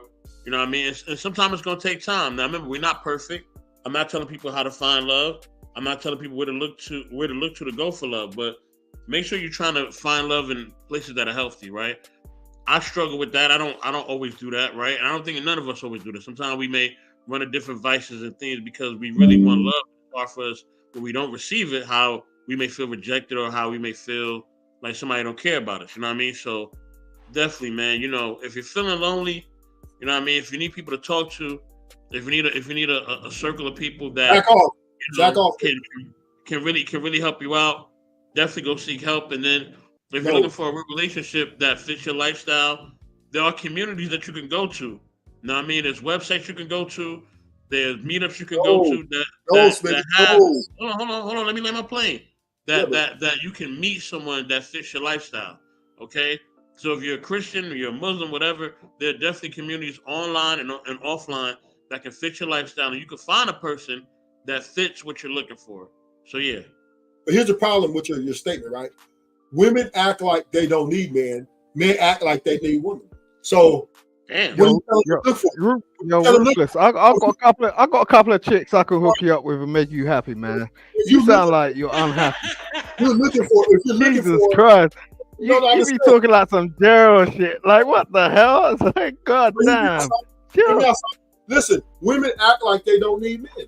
And men act like you're hooking up with the wrong women. This is the get Not all women, Ruthless. Most women. Hey, great. Send me an email, bro. Send me an email, bro. Let me let this play. All I'm saying is yeah, this. I got some chicks that'll hook up with you. Let me say something. You're kind of crazy. I don't need you to I don't need you for the woman.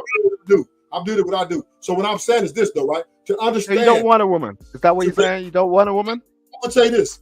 I would say this to the men: do never look desperate. Go out here chasing these women and getting yourself, because you're gonna get yourself fucked I over. just offered this guy on the plate, like, yo, and these women are, if they see that you're vulnerable, they will eat your ass like a steak. You just don't like women. That's your problem. That's the thing. Like, okay, Simon. You don't like women. And you're divorced, right? We understand it, Simon. We understand that you failed. That your woman failed you. Your relationship failed. Right. But You can say what you want. There's the sign language. Shame, insult, guilt, and the need to be right, ladies and gentlemen. Grace, here we go. Here we go. Ooh, I found. Ooh. Chica, go ahead. Chica, we're gonna get to you. Let's get to Chica, then we're gonna get to Ruby. Ruby, yeah. All right, because I don't know how y'all. Yeah, no. Chica, go ahead real quick, and then Ruby, you up next. All right. Jesus Christ. So I just want to say, like, every time I hear a conversation about this whole like submission thing, as in men begging for it so desperately, it just makes me want to like detach my vagina. And then it makes me want to like get on a plane to like Jamaica and then like kind of like go to the beach and just like throw my vagina like into the beach until it gets to like Pandora's box. Like, I just really want to like I want to make sure that type of man is like talking about the submission thing and like just so desperately like submit. Like, I just want to make sure that he never gets a hold of it. Like, I just got to make sure, like life or death. I just want to make sure that he never touches it. Like, don't even. No, listen. No, I'm not drunk. All right. I can't stand the conversation about the man begging for submission, because what we know is that any woman that really like loves her man, that truly values her man, looks up to her man, we will give you like whatever you want. It comes naturally, like, take it, like take everything, like whatever you want. Like, just we want to just bow down. Like, we love that over here. You know what I mean? Like, you wanted to cook clean, all that stuff. But like, you really have to be like deserving of it. Just like for a guy that's picking like, a woman that he wants, that has to be deserving of it. Is what we prefer, is our preference. And it's what we deserve. Like, we shouldn't be short on ourselves. So when I hear men talk about like, oh my God, like the woman has this, like if you're having a hard time with a woman submitting to you, then you don't deserve to be submitted to. And that really is the answer. Because any natural woman naturally submits to a man that's deserving. Period, point blank. And I personally, I fix shit around the house, okay? I cut grass. All right, call it masculine if you want to. I don't care. I shovel snow. Whatever, okay? I done fix my little ceiling fans, all right? I will gladly bow down to my man because he deserves that. We're not begging for submission, ma'am. We're not begging for it. No, it's not like you are. It's not like you are. But I'm gonna mute my mic. Go ahead, do your thing. Listen, I pray any man, if you can't go jack off, go get before you go out here and chase these women, right? Be patient, and wait for the one that you feel that is good for you. If you He's saying be patient and jack off. That's what he's saying. That's the message to the young There's generation. gonna be a lot of jacking off. Ain't that much. Ain't that much. Well, hold on, A lot. Chico, hold on. Lot. Wait, hold on. How you gonna try to give us hope and now you're taking the hope away? No, You I ain't said gonna the do that, ones that have to beg for submission. That they're not. You don't deserve vagina.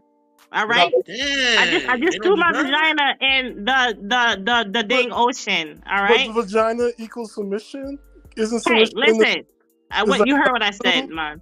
I am not giving you nothing because you're begging for it. That's not attractive. That is not attractive. Okay. She said, "Man, yeah, man." It's not attractive. It's not attractive. It's actually the opposite of attractive.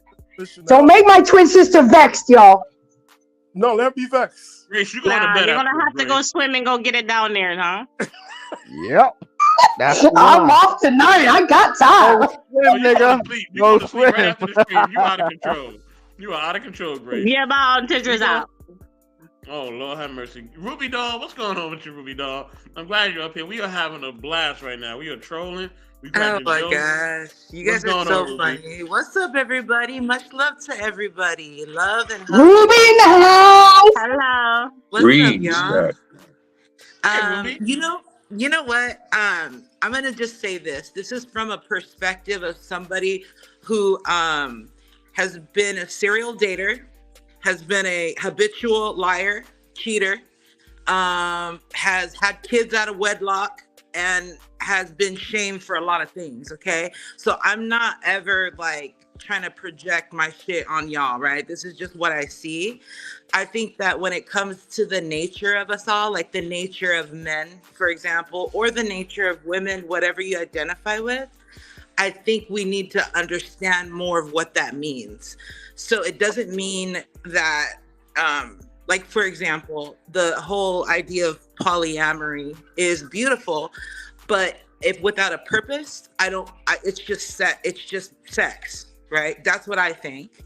And so when it comes, and I'm really big on village, that's why I bring that up, because that's why polyamory makes the most sense to me. So it's my value plus my preference. It's not just like I just want a bunch of dick or I just want a bunch of vag, even though that's really good and I welcome it. It's just like I think that the purpose is more important. No, hold on. Let her finish. Go ahead. So really, no, seriously. And as somebody who chooses to be single, when I could just walk out or call somebody and honestly be in a relationship if I wanted to, it's more like, why? Do I want a relationship because everybody has one? Or do I want one because this person I connect with? Now, I never thought I would ever be monogamous, and I do have my thoughts about monogamy, but given the right circumstance, the right person, the right timing, I could totally do that. I could do that because I would choose to, even understanding my nature, even understanding the opposite gender's nature, if we're talking about a heterosexual situation. So I just wanted to share that because I do think that there's joys in these unions, but I think we need to stop disillusioning ourselves, and we need to really stop calling people out for shit that we are guilty of. Let me ask you this real quick, Ruby. I'm so glad you said that, beloved. Thank you for that, because I've been curious about this. The whole poly lifestyle, okay? And respect to you. Do you believe that it is possible for a person, whether man or woman, either one, to genuinely, truly love and give your all to multiple people at once? Or do you believe that when you're in those type of relationships, it does kind of come with the aspect and the factors of you're not going to get that person's fullness? Do you believe you can give your fullness to multiple people at one time in a relationship? I digress. Hell no, I can't. There's the beauty in diversification, like your portfolio.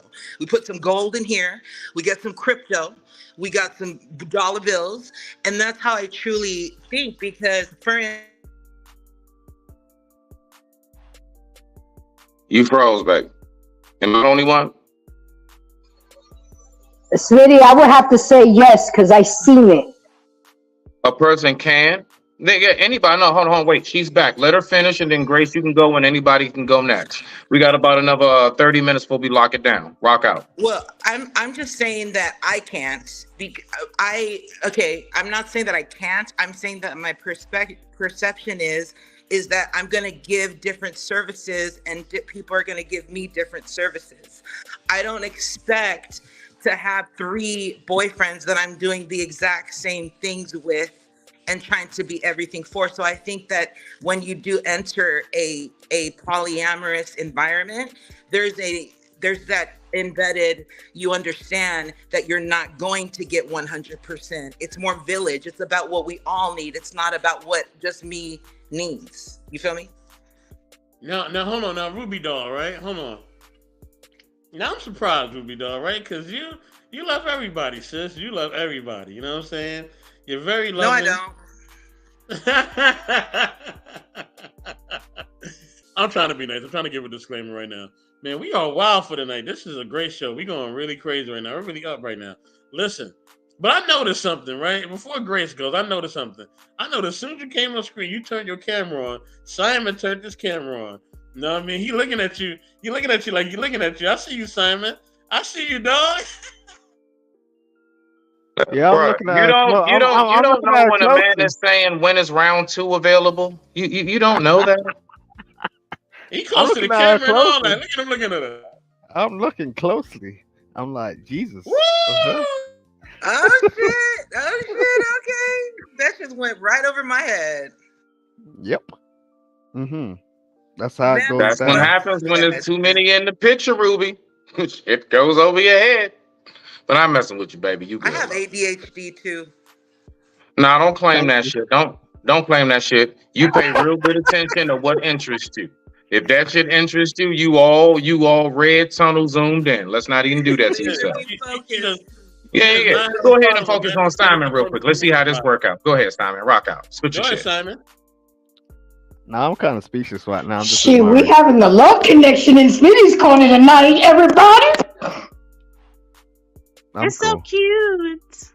You know what, guys? I'm my own worst enemy sometimes, and I have to make sure that I don't lead with my poo-tang. You know what I mean?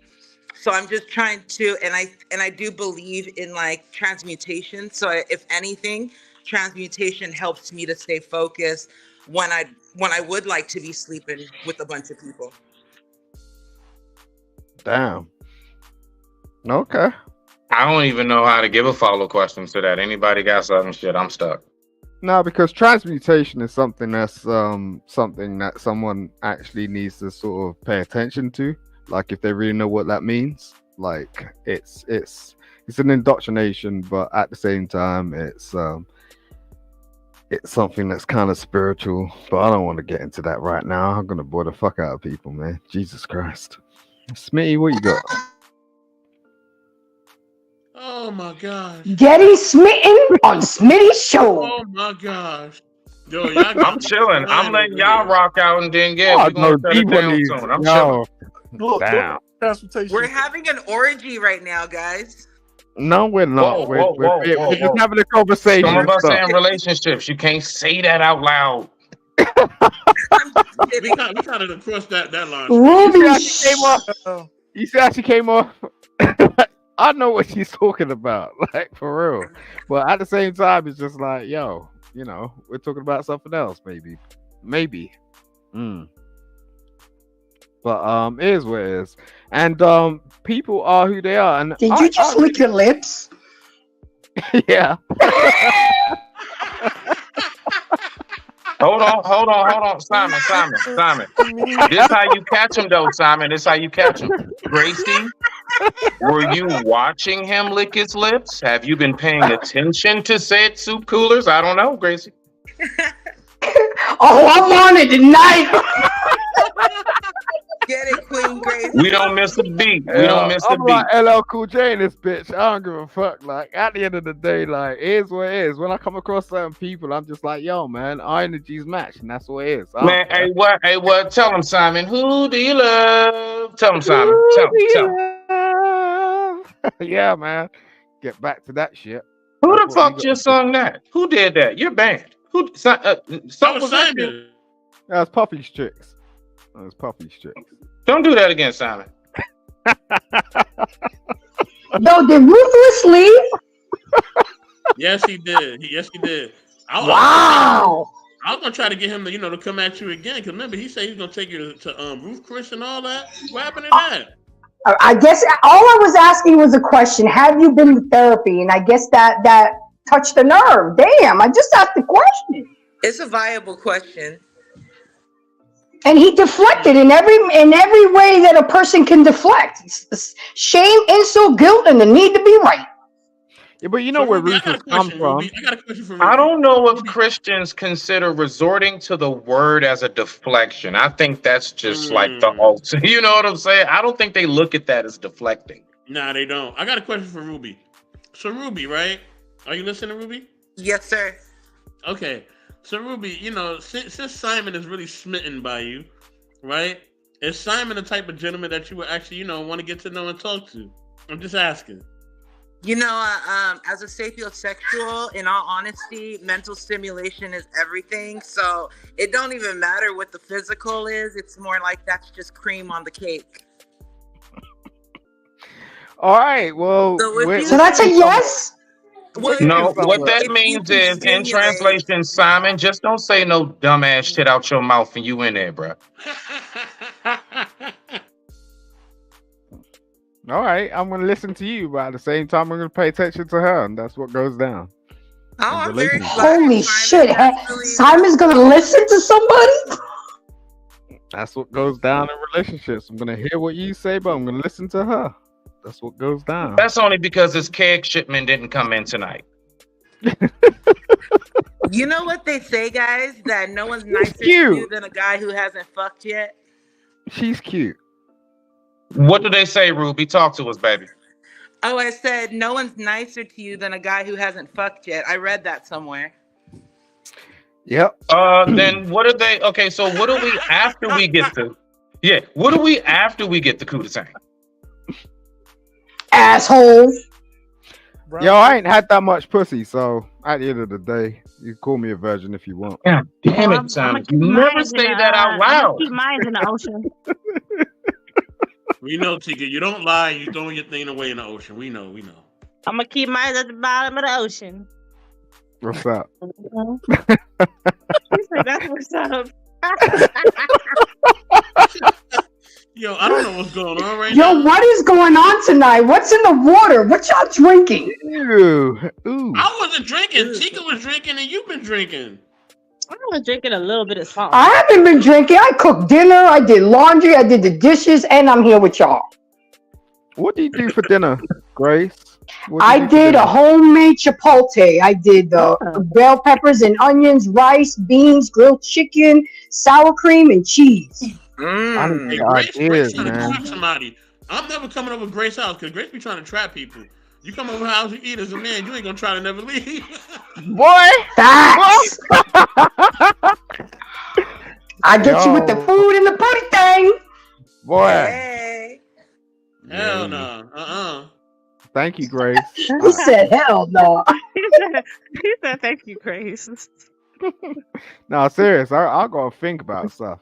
Like in terms My mama always said, keep the nutsack empty and the belly full. Oh my God. That's right. Shout out to Mom. What's going on with y'all tonight, yo? Less nagging and more gagging. Facts. Build a man up, man. Really, Grace? Really now, Grace? I love a woman that could build a man up. That's real, man. That's what we're here for. You men are not that complicated. Sex, sandwich, silence, and peace. That's it. That's it. Damn. Is this Sunday? Jesus Christ. God damn. If I may say that, women will go for that too. Women will go for that too, guys. Hint, hint. Now Grace is turning me on. Hey, look, we might have to end the show, yo. We might. Damn. I'm right there. Nice to monetize. Well, this may help me to get monetized. I don't know. We're gonna get to 1,000 subscribers. Watch us now. Don't lie, Tika. You don't lie.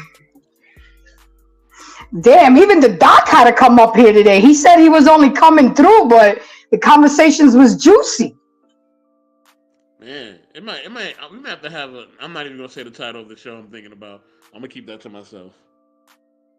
But guys, I am gonna have a show with 2 poly couples, and we're gonna interview them.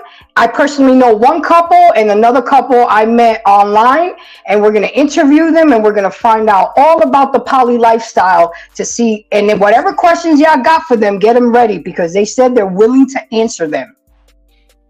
Yeah, there's nothing wrong with being poly, man. There's nothing wrong with it. I think a lot of people don't know that they're already in a poly relationship. They just don't know it. They're just lying. No, you're right. We're sharing men. We're sharing men. Hey, come on. Tika, come on, women. Yo, y'all wilding tonight. What you say? What you say, Stan? I said women do the same thing. They're not lying. Like you don't need to know the truth. Women are content with not knowing the truth, man. They don't want, like, women will like turn around, like face front, say, "Yo, lie to me." Bars, like, they'll do that. You guys, I'm gonna tell you something about women. Women say they want the truth, but they can't handle the truth. So that's why men lie to keep the peace, or they omit truth. They only tell half the truth. And my homeboys taught me this. We want to tell y'all the truth sometimes, and we say we want the truth, but we can't handle it. Then we get the truth, and then we turn around and get mad and pissed off. Then don't ask questions to answers you're not ready to hear. Exactly. You see, every chick I've rocked with, it's been the same thing. You know, they'll argue with me, and as soon as I sort of detract and go, "Okay, I'm gonna listen to you and tell you what you want to hear," then they're cool with me, and I'm like, "All right, that's not a problem." You know what I'm saying? But at the end of the day, it's like, you know, it takes a certain type of mind state to operate in that sort of frame, because not every man's gonna be okay. You get what I'm saying? Like, they're gonna try and put themselves on you, and women don't like that. You get what I'm saying? How about this, right? How about this? Women, you guys outnumber us men. Think about your fellow sister who has never been in love yet. Don't you want to share the love? Yes. Oh my gosh. Hell nah. I'm selfish. Yo, Stanley. I'm Stanley now. Women, I tell you this, women are very aggressive too. Y'all think women Ain't are not nobody aggressive. Cut it out. Women are very aggressive. If y'all like something and y'all want it, y'all gonna let it be known. That's All a right? fact. But I that's sure do. I'll take that shit. Grace, you're not helping me. Man. That don't mean you're aggressive. You're just adamant about what you want. That's it. Then you got to share your man. No, we don't have to share our mans over here. He has me or he has not me. Period. Woo! Just me or not me. So at what point does right it there, become- right there. See how she put right there. It's gonna be At me what or point not is me. it community dick though?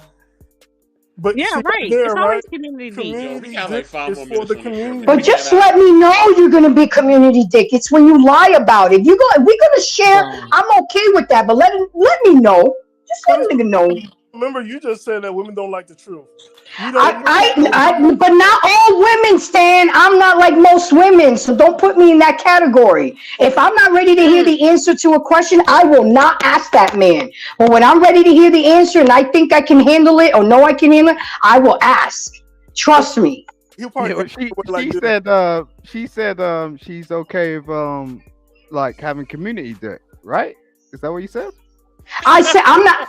It's not that I'm okay with it, but let me know. Don't lie about my ex-husband became community dick. If that's what he wanted, then let me know. So me and the chick can work together and stuff like that. I didn't have. But it's when you're hiding it and being you sneaky about it and lying about it. That's what pisses me off, not the actual act. Because I understand that men are love vision and variety. I get that. I get it. And used to want to be in a poly relationship, but the fact remains is that y'all lie about it. You want to be sneaky about it. Some women can handle it. I get that. I mean, I don't mind like having community pussy. You get what I'm saying? Ew. It's what you're saying. Let me know so I can go. 10 minutes, y'all. 10 minutes. 10 minutes. Look, man, we got 10 minutes. All right, y'all are going too far. Okay, I don't know what's going on with y'all tonight. Tika, don't throw in water. I don't know if I'm gonna blame. Let me know so I can I don't know if I'm go. blame Shannon. I don't know if I'm gonna blame Grace, but something is going on with this show. All right, this show fun. is going completely left, and I don't know what's going on. All right, but It's this is not. like it's a bad thing, but This is Smitty's motherfucking corner. Shit. Is there part of the community, then it's not, and it's serving a purpose. Then it's not a bad thing. Let me know so I could go. Peacefully. You don't need to go nowhere. And man. gracefully. You ain't going nowhere, girl. Salute the first you move here. No, Tika, you my twin sister now. Listen, if my man decides he want to give that community D, I'm not gonna be mad at him. I think everybody should be happy, but let me know so I could go respectfully, and I'm gonna be out. Oh, hold on. So the wife, like, we're not sharing, but you gotta share. No, I don't gotta do nothing. For every one man, there's 1,000 women. I don't care. My man, it's my man, it's my man. You're gonna share tomorrow. That's what's gonna happen. But what You're gonna about share? You're gonna share tomorrow. No, I'm not gonna ever share. I'll be your single man is first. Monday through Friday. I'll be single first. But even when you're single, I'm gonna go down where my vagina is, where I threw it. I'll go down there by myself. I'll become Aqua. Go get it. The men in Grenada and Antigua are gonna go down there and get it. The vaginas in Dunn's River. In Dunn's River, Tika. I do have a question though. Why are y'all so opposed to sharing a man though? Jesus Christ. Because why y'all so opposed to sharing a woman? We know because we're not focused on the man. No. Why y'all don't want to share your woman? Because I'm a king. And I'm a queen. Okay. Did you not hear me? Did you not see me when I came in? I'm a whole queen. But you understand, as a king, they said the king had concubines. They ain't said the queen had concubines. So we had eunuchs. The queen only had eunuchs. Yeah. Queen share. They understand it. Listen, they understand that every want. woman is after their man. We have what y'all want. And so like I said, that's what she. And we got what you need. I'd rather be single than share my man. That's a preference. What's wrong with y'all? I have a question for the ladies. Yeah, go ahead. Uh-oh. I think it's I've done this before in a past relationship where I was a lot more harder on like my husband than I was on my side dude. Why do you think we do that? Because the side dude knows. Because the side dude just serves a side purpose, where a husband, he's our main one. Come on, Ruby, you know that. Our main one is supposed to act right, and our side dude knows his position, plays his position, and shut the fuck up. But the main that part, but I would find myself I would find myself like for example, the side dude, right? He would get the nicest versions of me. He would get the most dressed up me. And then I'm like treating this other person who I do actually love, really. And I think the difference is my expectation. And because he was a new toy. What do we do when we were kids at Christmas? 3 minutes. When we were at Christmas time and we got a new toy, we kept playing with that toy, and then we got tired of it. And then we got a new toy. That's what it is. It's new, exciting. It's new hit, girl. You know what I'm saying? I agree with that. It's just like, he's more submissive. Well, or could it be that you about to replace your husband? Or you just going to replace your husband? But it's like almost that we put these people on pedestals over somebody who's actually our family. And that's just the piece that I'm talking about, that one little piece. And it's because my attitude and my expectation for the person I was sharing bills with did not allow me to see him as another person just getting his freak on too. And at the same time, I'm getting my freak on. So what's the difference? You were just unsatisfied. That was the difference.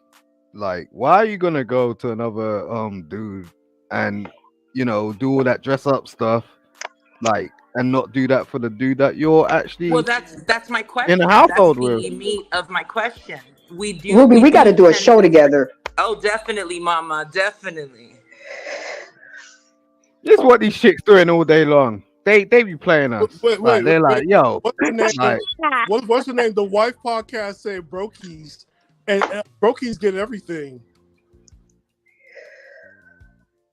Right, and I don't know about you guys, but I have a very comfortable bed to get to.